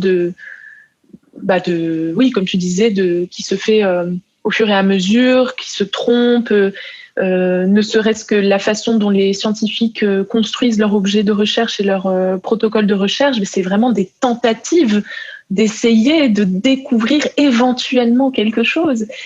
Mais il y a d'ailleurs une tentative de réhabiliter la démarche scientifique, avec notamment des revues qui s'engagent à publier les résultats des études, même si ce sont des résultats non concluants, ou alors des résultats qu'on avait déjà obtenus avant, ou alors des résultats où on n'arrive pas trop à trancher. Bon, on a obtenu ça, mais on ne sait pas trop comment l'interpréter. Et ben, pour éviter qu'il y ait que toutes ces études-là tombent aux oubliettes et qu'on puisse pas ensuite s'en resservir pour tirer des conclusions, voilà, il y a des revues qui s'engagent, peu importe le résultat, à publier telle et telle étude. Donc ça fait partie des démarches intéressantes dans le domaine scientifique pour être mieux aligné avec la science telle qu'elle se fait vraiment. Ouais, c'est clair, c'est super important. Et d'ailleurs, on avait abordé un peu ce thème avec Romain Espinoza. Du coup, comme ça, c'est de l'autopromotion d'un podcast dans mon podcast. Et du coup, toi, en tant que journaliste scientifique, c'est quoi les sujets que tu aimes bien aborder? Quels sont les sujets soit que tu aimes bien aborder parce que ça t'intéresse, tu as la curiosité vis-à-vis de ce sujet, ou parce que tu estimes que c'est un sujet important et qu'il faut des gens pour en parler et écrire des articles dessus? Moi, mon activité de journaliste, alors il faut savoir notamment que je suis journaliste pigiste, c'est-à-dire que je ne travaille pas pour une rédaction en particulier, je ne suis pas mensualisée au niveau de mon salaire, ce n'est pas un salaire fixe qui tombe tous les mois. Je n'ai pas non plus des horaires de travail fixes. En fait, pigiste, c'est-à-dire que je vends mes articles et je suis payée à la tâche. Je propose des sujets à différentes rédactions. Et puis, si ça les intéresse, je leur produis un article et je suis rémunérée en fonction de ce que j'écris. Et donc j'ai choisi ça parce que ça me donne la liberté de travailler sur des sujets de mon choix et puis de proposer ces sujets aux rédactions de mon choix. Ça me donne la latitude nécessaire pour, effectivement, comme tu le disais, choisir des sujets que je considère importants à traiter, soit parce qu'ils sont totalement négligés, voilà, personne n'en parle, et pourtant, ce sont des sujets importants. Donc typiquement, moi, les sujets qui m'intéressent à traiter, ça va être tout ce qui est enjeux qui touchent les animaux, mais des enjeux importants et négligés. Donc aquaculture, développement de l'aquaculture, parce que ça concerne un nombre énorme d'animaux.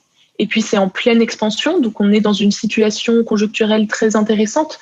Quand on a une industrie qui n'est pas encore au top de sa capacité, mais qui connaît une croissance importante, c'est là que beaucoup de choses se jouent, que ça peut prendre telle direction ou telle autre direction qui auront des conséquences très différentes.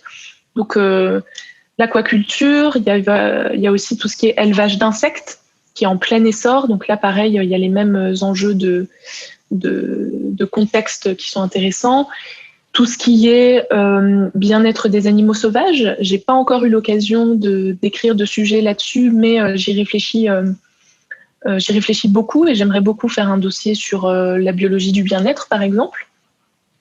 Et puis, donc moi, en fait, je vois le journalisme comme un outil qui permet de mettre en lumière et d'expliquer de façon très rigoureuse des sujets qui me tiennent à cœur et que je considère importants. Est-ce que, par exemple, il y a 1, 2, 3 articles que tu as écrits récemment dont tu es très fier et que tu aimerais nous partager pour que je puisse rediriger les gens qui nous écoutent en description de la vidéo?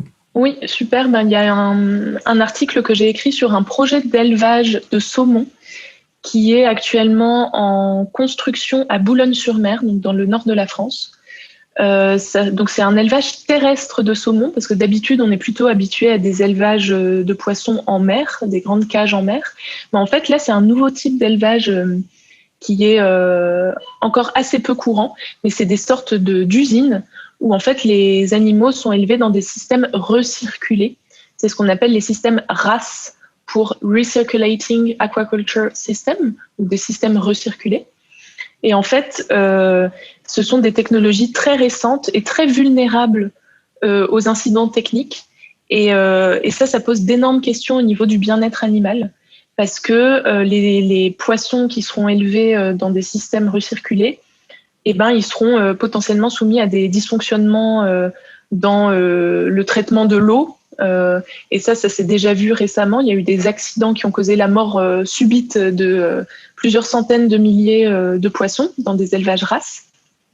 Donc en fait, l'élevage à Boulogne-sur-Mer, c'est pure salmon. Et moi, ce que j'ai fait, c'est que j'ai contacté des scientifiques spécialisés en bien-être animal et notamment en bien-être des poissons d'élevage. Et je leur ai demandé leur avis sur ce type d'élevage. Et les deux choses qui sont ressorties, c'est premièrement l'incertitude, c'est-à-dire qu'on ne connaît pas les densités d'élevage de pure salmon. On ne connaît pas les garanties techniques contre les défaillances du système recirculé. Et ça, pourtant, c'est très important à connaître parce qu'il y a eu énormément, alors pas énormément, mais pour le niveau de développement de l'industrie, ça fait beaucoup d'incidents techniques qui ont déjà eu lieu. Donc, on voudrait des garanties sur comment éviter ce genre d'incidents techniques. Du coup, beaucoup d'incertitudes. Et l'autre constat que j'ai pu tirer de mes entretiens, c'est l'inquiétude, qui est directement liée à l'incertitude, évidemment. Mais c'est l'inquiétude parce que les systèmes RAS, ce sont des élevages où il y aura une forte densité d'élevage, parce que ce sont des installations qui coûtent très cher, qui demandent un investissement très fort dans la technologie et dans la construction des infrastructures. Et donc, pour rentabiliser les élevages RAS, on est obligé de pratiquer une densité très forte, 4 à 5 fois plus forte que dans les élevages en mer. Et donc ça, c'est ce qui est revenu à chacun de mes entretiens, c'est inquiétude sur les conséquences en termes de bien-être animal.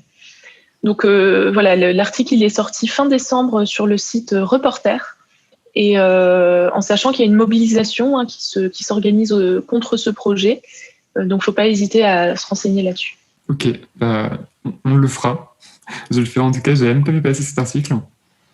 Mais du coup, c'est hyper intéressant. Et c'est quoi du coup l'intérêt de faire ça en race plutôt qu'en pleine mer, si c'est beaucoup plus cher? Alors, il y a plusieurs raisons à ça. Déjà, faut savoir que déjà, c'est une façon de répondre à ce qu'ils appellent ce qui est la surpêche. Aujourd'hui, la pêche stagne au niveau des quantités de poissons qu'on arrive à extraire des océans. Et c'est pour ça aussi qu'il y a un développement aussi massif de l'aquaculture. Et ce qui est communiqué au sujet des élevages RAS, c'est que ça permet de produire des poissons a priori partout. Ils disent, y compris dans le désert, on pourra produire du saumon d'élevage dans le désert, parce que ce sont des systèmes qui ne nécessitent pas de pomper de l'eau de mer.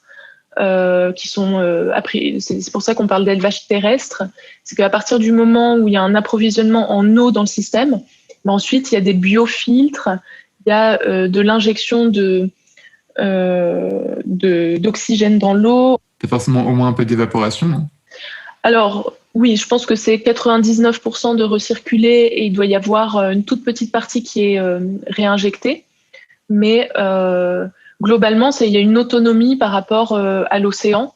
Et ça, c'est perçu comme une avancée, une innovation qui permet de produire du saumon local partout dans le monde, ce qui est quand même, effectivement, ce qui est totalement innovant. Bientôt, on a notre saumon made in France, made in Paris. Oui, là, c'est made in Boulogne, mais Boulogne terre et pas Boulogne mer. On peut juste garder le made in Boulogne et ça passera. Voilà. Ok. D'autres articles comme ça que je pourrais partager aux gens qui nous écoutent? Oui, alors j'ai fait un petit papier dans le Quotidien du médecin, qui est le leader de la presse médicale en France, qui est surtout lu par les professionnels de santé, les médecins, tout ça. C'est un article sur un outil. En fait, c'est un site qui s'appelle VGClick et qui est destiné aux professionnels de santé et qui les aide à faire une bonne prise en charge de leurs patients végétariens et végétaliens. Et en fait, ça, j'ai trouvé vraiment super parce que actuellement, il y a une thèse qui a été faite en 2017 par Sébastien Demange, qui est médecin, qui explique que une portion non négligeable des personnes végétariennes et végétaliennes ne vont pas dire à leur médecin qu'elles ont ce régime alimentaire-là parce qu'elles ont peur des réactions du médecin, ou alors qu'ils vont changer de médecin généraliste parce que ça s'est mal passé avec leur médecin d'avant qui peut-être leur a recommandé de changer de régime alimentaire, de recommencer à manger de la viande, ce genre de choses. Et du coup, il y a une relation entre médecin et patient qui est assez détériorée sur les questions de régime alimentaire sans produits d'origine animale. Et du coup, le site VGClick, il essaye d'améliorer la situation en donnant un site très clair, très simple d'utilisation, où les médecins peuvent rentrer l'âge de leurs patients, leur régime alimentaire, depuis combien de temps ils tiennent ce régime alimentaire, et ça leur donne directement les principales recommandations scientifiques pour leurs patients au niveau des principaux nutriments, donc la B12, l'iode, le fer, la vitamine C. Et en fait, ça, je pense que ça a vraiment un gros potentiel pour améliorer la prise en charge des régimes végétariens, végétaliens, et donc réduire le nombre de gens qui arrêtent d'être végétariens, végétaliens, ou alors le nombre de gens qui... dirigent des médecines alternatives. Exactement. Ou qui qui ont des comportements à risque au niveau de leur santé. Par exemple, ils vont de moins en moins, comme tu dis, aller chez les médecins classiques, et ils vont pas se supplémenter en B12 parce que leur médecin était mal informé, ou alors, ou pire encore, recommencer à manger de la viande. Enfin, voilà, je pense que c'est un outil hyper malin, et j'ai voulu le mettre en lumière dans ce petit article dans le quotidien du médecin. Et en tant que pigiste, j'ai pu cibler ce média-là plutôt qu'un autre, parce que je me suis dit que c'était là où l'information serait la plus lue par les gens concernés, à savoir les professionnels de santé. C'est vraiment super que tu aies pu le publier là-bas, et enfin, voilà, tout ce que tu dis, ça fait beaucoup écho à ce que je peux voir et même ce que j'ai pu vivre, où par exemple, moi, un médecin pensait qu'un problème de santé était dû au végétarisme, alors qu'en fait, on s'est rendu compte plus tard que pas du tout. Quand on avait perdu du temps, et vous avez détaillé ça un peu sur Twitter à un moment, et il y a plein de gens qui disaient ouais, moi aussi ça m'est arrivé, ah ouais, moi aussi un truc un peu similaire, etc. Enfin, il y a vraiment un vrai problème, en France en tout cas, entre la prise en charge médicale des patients végétariens ou végétaliens, et très content que déjà d'une part VGClick existe, et d'autre part que tu en fasses la promotion. Est-ce que tu as eu un peu de retour par rapport à cet article? Tu sais si du coup il y a des médecins qui t'ont écrit pour te dire super intéressant ou...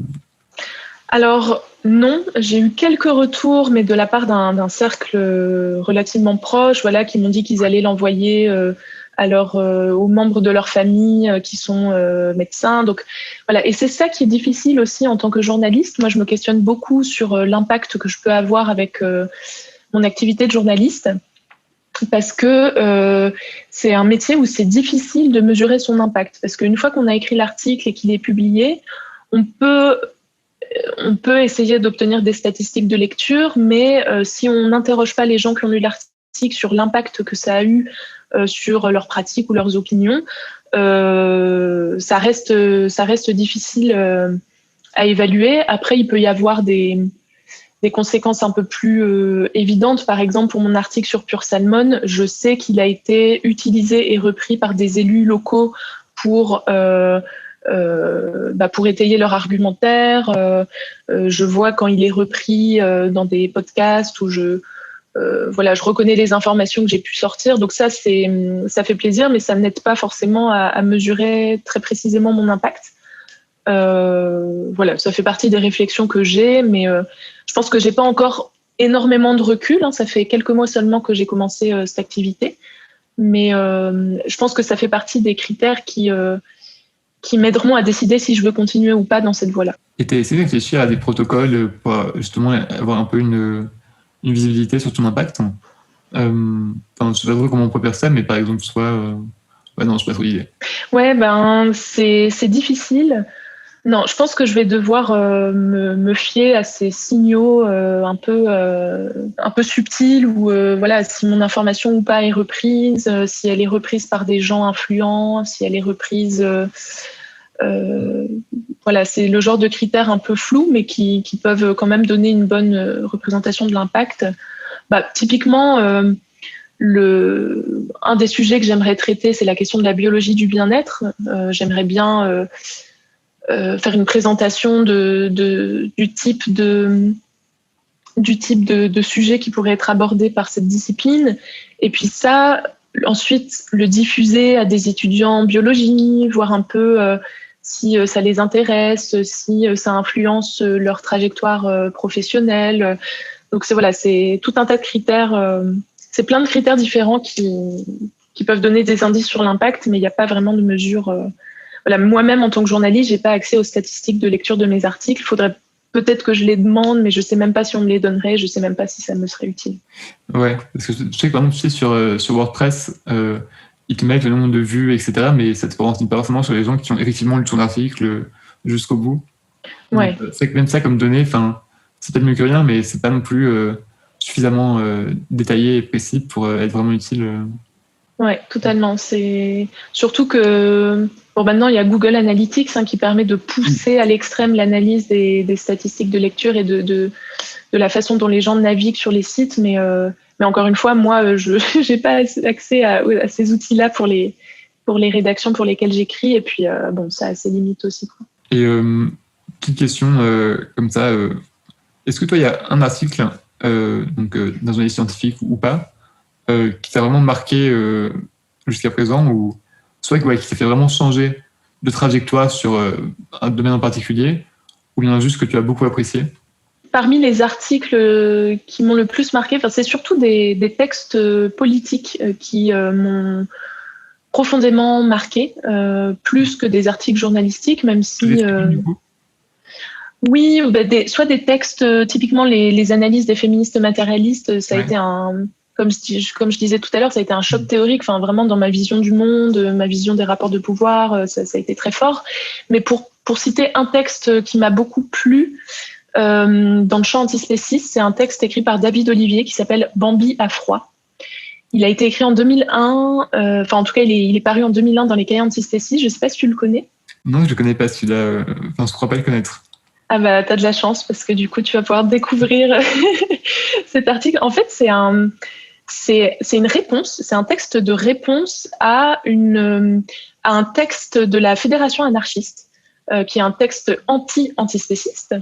Et en gros, l'argumentaire du texte de la Fédération anarchiste, c'est que l'homme, contrairement à l'animal, j'utilise volontairement ces termes-là, donc l'homme, c'est un être de liberté, de culture, et il est différent en nature des autres animaux, et c'est ça qui justifie sa position exceptionnelle, et c'est ça qui... Vraiment ça, le texte ?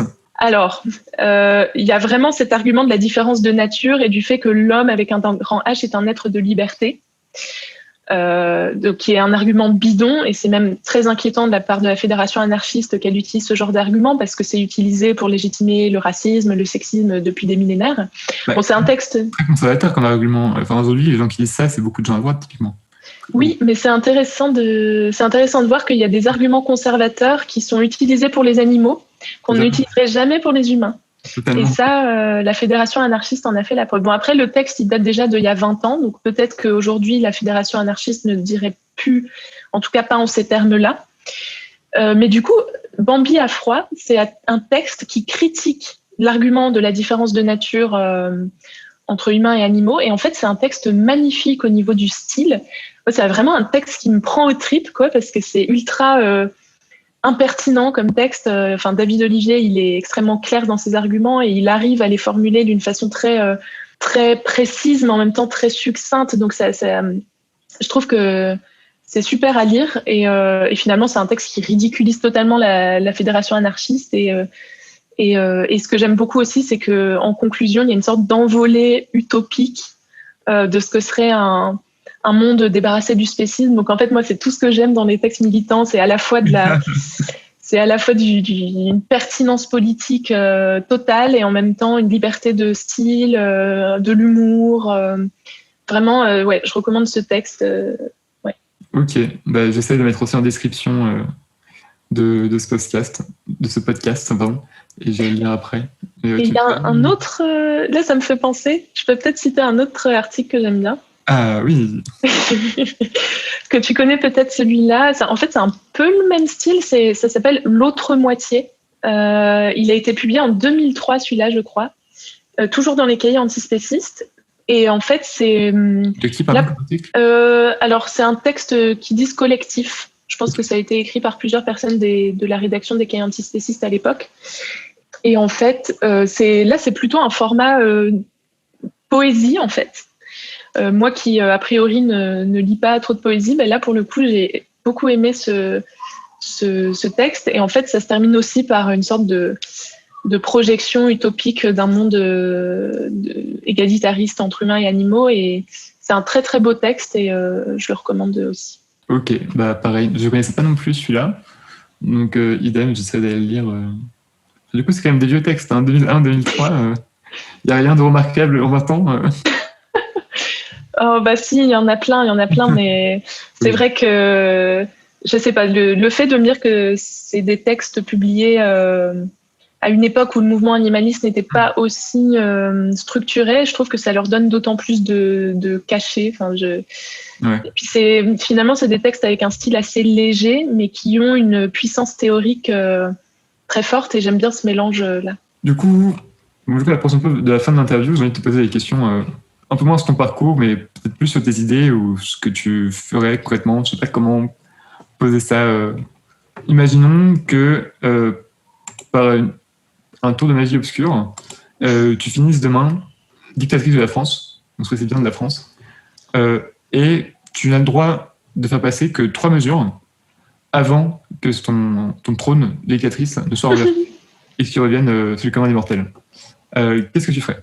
Alors, les mesures, c'est un terme un peu large. Du coup, je peux peut-être parler de mesures hyper ambitieuses et ramifiées qui auront plein d'impact quand je serai destituée de mon trône. Mais je pense que ce qui me vient tout de suite à l'esprit, c'est la mise en place d'un plan de transition vers une société sans exploitation animale. Donc ça, je pense que je mettrai en place un ministère de la condition animale qui serait évidemment distinct du ministère de l'Agriculture, parce qu'actuellement, il y a un petit conflit d'intérêts au niveau de la gestion de la souffrance animale, ce qu'on appelle le bien-être animal, qui est pour l'instant sous la coupe du ministère de l'Agriculture.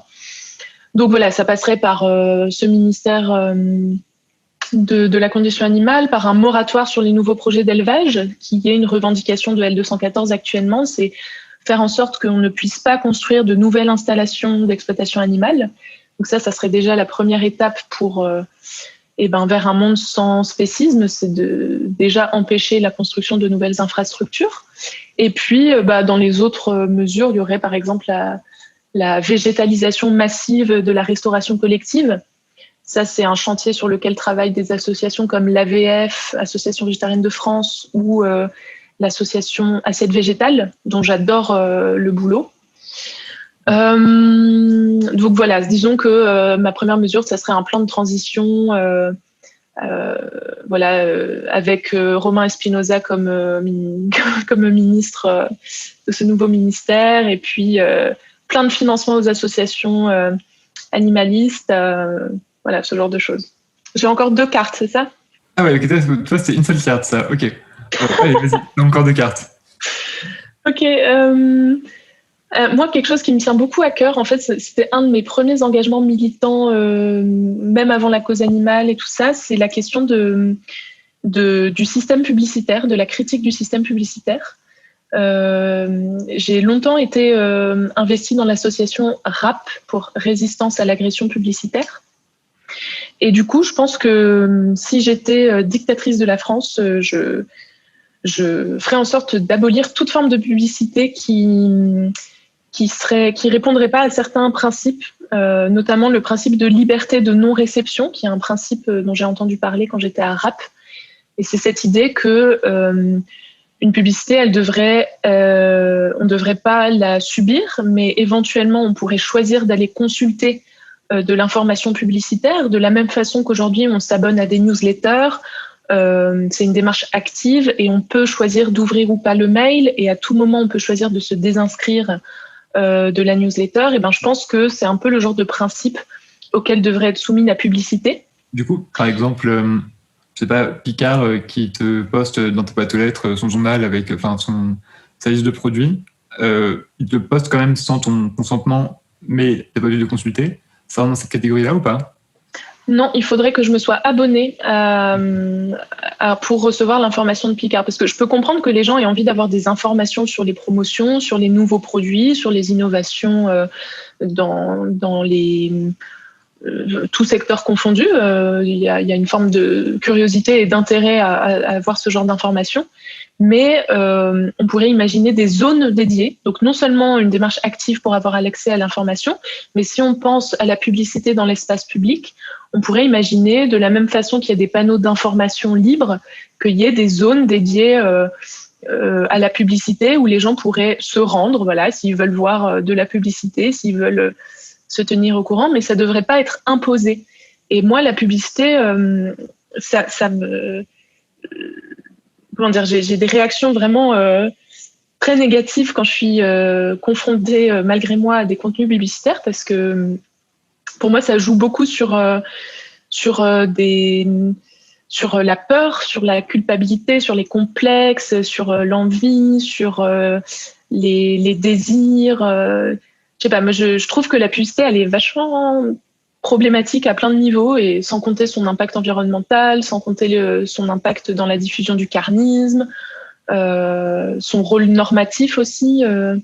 Enfin voilà, moi je pense que c'est un vrai fléau de société, la publicité, et si je pouvais avoir un impact dessus, voilà, je mettrais en place une sorte de restriction très forte. Et vu mes critères, je pense que 99% de la publicité sauterait, mais je pense pas que ça soit quelque chose de négatif. Ok. Donc du coup, si je résume, avec ta première mesure, tu te mets tous les mesures de viande ado. Avec la deuxième, tu te mets les industriels ado. Si tu as le temps, avant de te faire assassiner, mettre une troisième mesure en place. Alors, une mesure qui va réconcilier tout le monde. Ah. Ça serait la mise en place d'un revenu universel de base, sans condition, sans avoir à justifier de sa situation économique, et alléger le plus possible de la paperasse, parce que la charge administrative, on ne s'en rend pas toujours compte, mais c'est assez dramatique pour un tas de gens qui s'en sortent pas du tout, et même s'ils ont droit à un certain nombre de prestations, finalement, il y a beaucoup de non-recours aux droits et aux services. Et ça, c'est quelque chose que je trouve profondément injuste. Et du coup, voilà. Et je pense que ça aurait des bonnes conséquences, non seulement pour réduire la pauvreté, évidemment. Bon, je ne suis pas économiste et je ne me suis pas renseignée énormément sur le sujet. Je sais qu'il y a beaucoup de débats sur le sujet de ce revenu universel de base, mais je pense que ça pourrait avoir comme effet bénéfique de contrer la dépendance économique de certaines populations vulnérables. Déjà les enfants, on ne pense pas souvent à l'indépendance économique des enfants, mais je pense que ça pourrait avoir un tas de conséquences positives sur eux. Voilà, donc ça c'est peut-être la mesure qui est la plus discutée des trois que j'ai proposées, en tout cas qui est où il y a le plus de débats sérieux peut-être sur le sujet, et j'espère que ça verra le jour dans pas trop longtemps. Après, sur le universel, sans condition, le truc c'est que c'est un peu discuté, mais c'est toujours un peu, j'ai l'impression, mais je me trouvais que beaucoup de gens ont des définitions un peu différentes de ce que ça entend, de qui a le droit, de la quantité d'argent, etc. Et en fait, en fonction de qui parle, t'as pas du tout les mêmes arguments, les mêmes raisons, et du coup les mêmes modalités.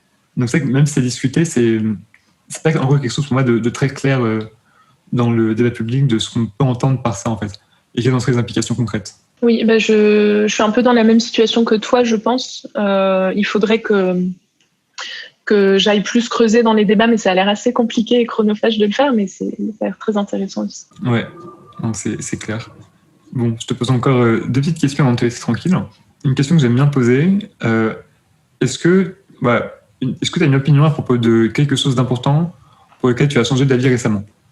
C'est-à-dire tu pensais A, et maintenant, soit tu penses plutôt B, soit tu penses pas A, mais plutôt C, ou en tout cas, tu ne penses plus vraiment A. Dans les choses, mais ça commence à dater. Du coup, je vais peut-être essayer de trouver autre chose, mais dans les choses évidemment qui ont beaucoup changé chez moi, c'est la question de la prise en compte de la souffrance des animaux sauvages. Mais disons que j'ai jamais tellement défendu la non prise en compte des intérêts des animaux sauvages. C'est juste que j'avais pas rencontré la question et que quand j'ai été confrontée à l'argumentaire, j'ai été convaincue rapidement. Donc je dirais pas qu'il y a eu un basculement d'opinion, ça a été plutôt une découverte. Mais sinon, il y a une lecture assez récente qui m'a pas mal fait réfléchir, et ce qui était assez chouette, parce qu'il y a beaucoup de livres que je lis, que j'adore, que j'apprécie, mais qui en fait ne font que conforter ou quand même développer un peu des choses auxquelles j'adhère déjà. Mais là, ça m'a quand même plus fait réfléchir. C'est un livre qui s'appelle « Disposer de son corps, un droit encore à conquérir ». C'est un juriste qui s'appelle Borillo, si je ne me trompe pas, qui a écrit ce livre. Et en fait, c'est un recueil de textes sur différents sujets par rapport au corps. Donc, ça peut être la transsexualité, le suicide assisté, la GPA, la prostitution, la consommation de drogue, la pornographie. Donc c'est tous ces sujets, tous plus controversés les uns que les autres. Il y a la vente d'organes aussi dedans pour aller jusqu'au bout. Alors je me souviens, mais je pense que oui, en fait, tu as raison. Je pense que ça parle aussi de la vente d'organes. Je pense que tu as bien cerné le type de liste. Ouais. Et en fait, c'est un livre dans lequel il argumente que, encore aujourd'hui, on n'est pas du tout libre de faire ce qu'on veut de notre corps. En fait, il y a un ensemble de législations qui limitent la pleine disposition de notre corps. Et notamment, et ça j'ai trouvé ça super intéressant, c'est notamment au nom de la dignité humaine qu'il y a un certain nombre de choses qui nous sont interdites de faire à nous-mêmes. Et en fait, ce livre, je pense qu'il m'a fait basculer un peu plus dans ce qu'on appelle l'éthique minimale, qui est cette théorie morale qui dit que les individus devraient être libres de faire absolument tout ce qu'ils veulent, notamment de leur corps, tant que ça ne nuit pas à autrui. En fait, c'est un éthique minimale parce que le seul principe, c'est de ne pas nuire à autrui. Mais du coup, les gens n'ont pas de devoir envers eux-mêmes. Et il n'y a pas de problème moral, selon cette théorie, à ce que les gens se nuisent à eux-mêmes, en fait. Donc, du coup, ils n'ont pas non plus de devoirs moraux envers les autres ? Alors, si, ils ont des devoirs moraux envers les autres, de ne pas leur nuire. Un devoir de activement chercher à faire le bien ou activement réduire les souffrances, même si on n'en est pas responsable ? Alors ça, je ne saurais pas te dire si dans l'éthique minimale, il y a la promotion d'une sorte de responsabilité active positive envers les autrui. Mais je dirais que non, parce que si je me fie au nom éthique minimale, je dirais qu'il y a un seul devoir qui est de ne pas nuire à autrui, mais il faudrait vérifier. Je ne suis pas hyper spécialiste encore de ce sujet-là, mais disons que ça m'a paru super intéressant et un peu contre-intuitif, cette idée que les individus peuvent nuire à eux-mêmes et que ça n'a pas de conséquences morales particulières et que ça ne devrait pas être réprouvé socialement et qu'il ne devrait pas y avoir de loi pour empêcher les gens de se nuire à eux-mêmes. Bon, d'une certaine façon, c'est un peu intuitif, mais pas totalement. Enfin, voilà, disons que ça m'a fait beaucoup réfléchir. Et en même temps, je n'étais pas totalement à 100% convaincue non plus, parce que, par exemple, la question du consentement, elle n'est pas tout à fait problématisée dans ce recueil de textes. Or, moi, je suis assez sensible à ces questions de consentement et à toutes les réflexions féministes sur les conditions de possibilité du consentement dans une société imbibée de sexisme. Voilà, donc je dirais que c'était pas un changement du tout noir au tout blanc, mais c'est un livre qui m'a beaucoup fait réfléchir et j'ai trouvé ça super chouette. Ok, intéressant comme changement de point de vue. Mais c'est vrai qu'il y a beaucoup de questions l'argument mon corps, mon soi, qu'on entend beaucoup par exemple chez les personnes qui défendent l'avortement, c'est vrai que si tu le prends jusqu'au bout, ça a beaucoup d'implications à discuter sur tout ce qui va être rapport au corps, et finalement j'ai l'impression que c'est pas tant discuté que ça dans les débats publics, et pas trop en ces termes-là non plus en fait. Enfin, tu vois, tu demandes aux gens de faire le lien entre, je sais pas, la vente d'organes, l'euthanasie et la GPA, tu vois, il n'est pas évident pour tout le monde peut-être. Ouais, totalement. Et ce recueil de textes, il arrive à tracer un fil rouge entre tous ces sujets, et ça va beaucoup creuser dans les textes de loi. Et moi, je sais pas forcément des contenus que je vais aller voir spontanément. Je suis pas juriste, et en fait, notamment cette référence à la dignité humaine, moi, ça m'a vraiment perturbée, parce que cette question de dignité humaine, je déteste ça. Je trouve ça déjà profondément essentialiste et profondément spéciste, parce que pour moi, la dignité humaine, c'est ce qu'ont les humains et c'est ce que n'ont pas les animaux, et ça veut dire quand même beaucoup. Mais du coup, je m'étais même dit que j'allais contacter l'auteur pour lui demander un texte sur la notion de dignité humaine, sur la critique de la notion de dignité humaine, et je ne l'ai pas encore fait. Ouais. Mais tu le sais peut-être déjà, mais vous avez un peu vu cette notion de dignité humaine dans un cours. Et en fait, cette notion, elle est venue un peu de nulle part pour essayer de justifier l'interdiction du lancer de nains. Oui. On n'avait pas justifié, parce qu'en fait, les nains étaient totalement OK avec ça. La ville, en gros, personne dans les gens qui y participaient voulait l'interdire. mais juste la ville voulait interdire parce que ça faisait chier.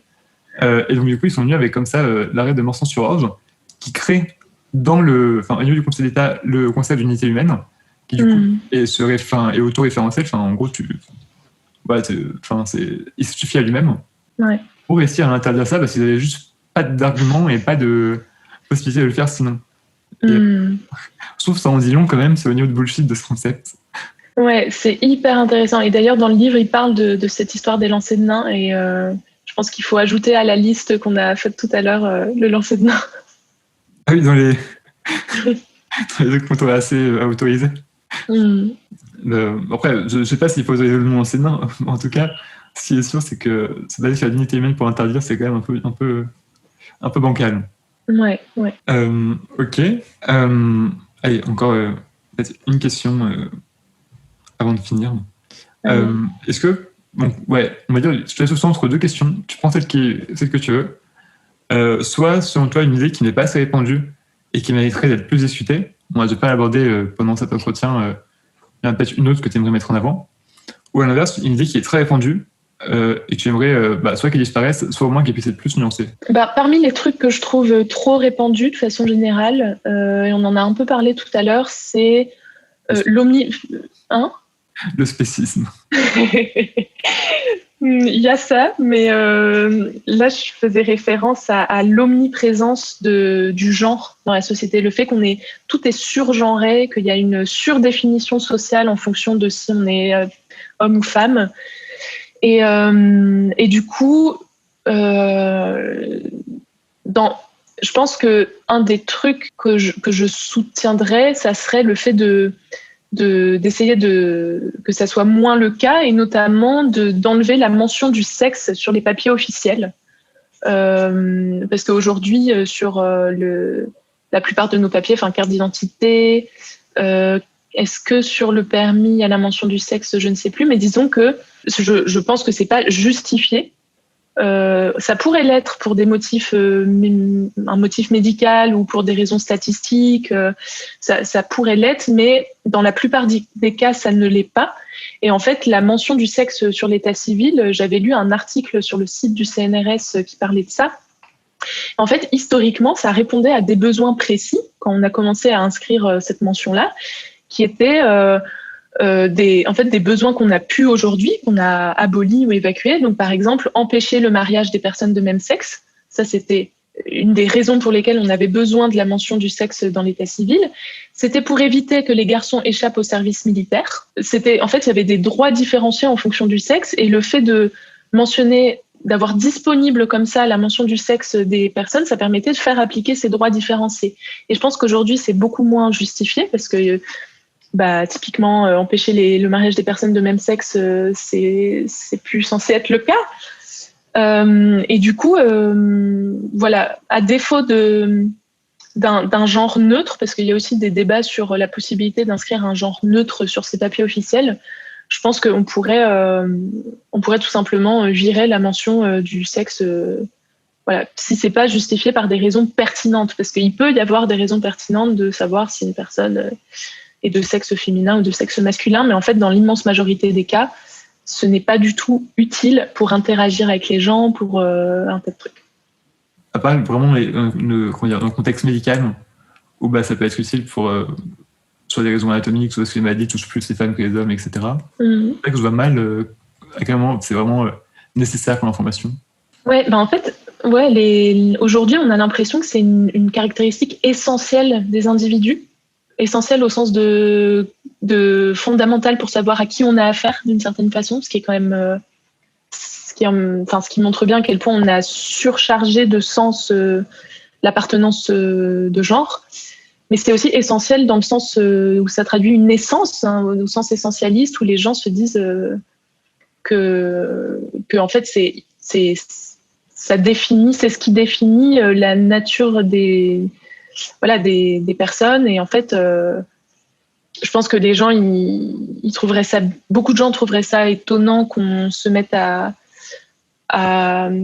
faire disparaître la mention du sexe sur les papiers officiels, mais en fait, on se rendrait vite compte que ça change pas grand-chose et qu'on peut toujours fonctionner sans la mention du sexe, et ça serait très intéressant. Et ça permettrait, ça réglerait aussi un certain nombre de soucis au niveau de toutes les personnes qui pâtissent de la binarité de genre, donc les personnes intersexuées, les personnes non binaires, les personnes non genrées, tout ça. Je pense que ça rejoint leur propre agenda militant que de demander la fin de la mention du sexe.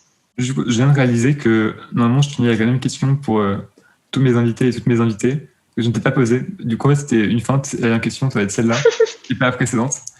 Est-ce que tu voudrais conseiller aux gens qui nous écoutent 3 ressources, peu importe la forme, livre, vidéo, article, à consulter? C'est vraiment très libre, hein, ça peut être pour des raisons hyper différentes. Mais voilà, 3 ressources que du coup je partagerai en description de la vidéo. Ok. Ouais, moi il y a un site que j'en ai beaucoup parlé sur Facebook, donc peut-être que tu vas voir de quoi je parle, mais du coup là c'est pas du tout un truc politique ni rien, mais c'est un site de diffusion de documentaires qui s'appelle Tenk, T-E-N-K. Et moi, j'ai découvert ça il y a peut-être 2 ans. Et en fait, c'est du contenu qui est toutes les semaines renouvelé. Toutes les semaines, il y a peut-être 8 nouveaux documentaires. Et il y en a 8 autres qui sortent de la sélection. Mais il y en a toujours une bonne cinquantaine de dispos sur le site. Et en fait, c'est des documentaires, ce qu'on appelle les documentaires d'auteur. Donc, c'est pas forcément le style documentaire de société, du style Arte ou ce genre de choses. C'est plutôt des documentaires un peu de style cinéma direct. Donc un peu un style sociologique, on suit des gens dans leur vie du quotidien, il n'y a pas forcément de voix off, mais on va juste observer les gens, il y a un côté un peu sociologique, ethnologique. Et franchement, moi, j'ai vraiment découvert des perles sur cette plateforme, des trucs vraiment très diversifiés. Et en même temps, je disais tout à l'heure que c'était pas un truc politique, mais en fait, c'est toujours un peu politique de suivre des gens sans commenter ce qu'on voit. Et donc vraiment, ça, je recommande. Alors, c'est une plateforme payante. Quand on est étudiante, je crois que c'est 4 € par mois. Mais il ne faut pas hésiter à m'envoyer un petit message et je peux éventuellement partager mes identifiants. Et sinon, il y a un autre truc que j'ai beaucoup aimé récemment, c'est un podcast sur France Culture qui s'appelle Mécanique du journalisme.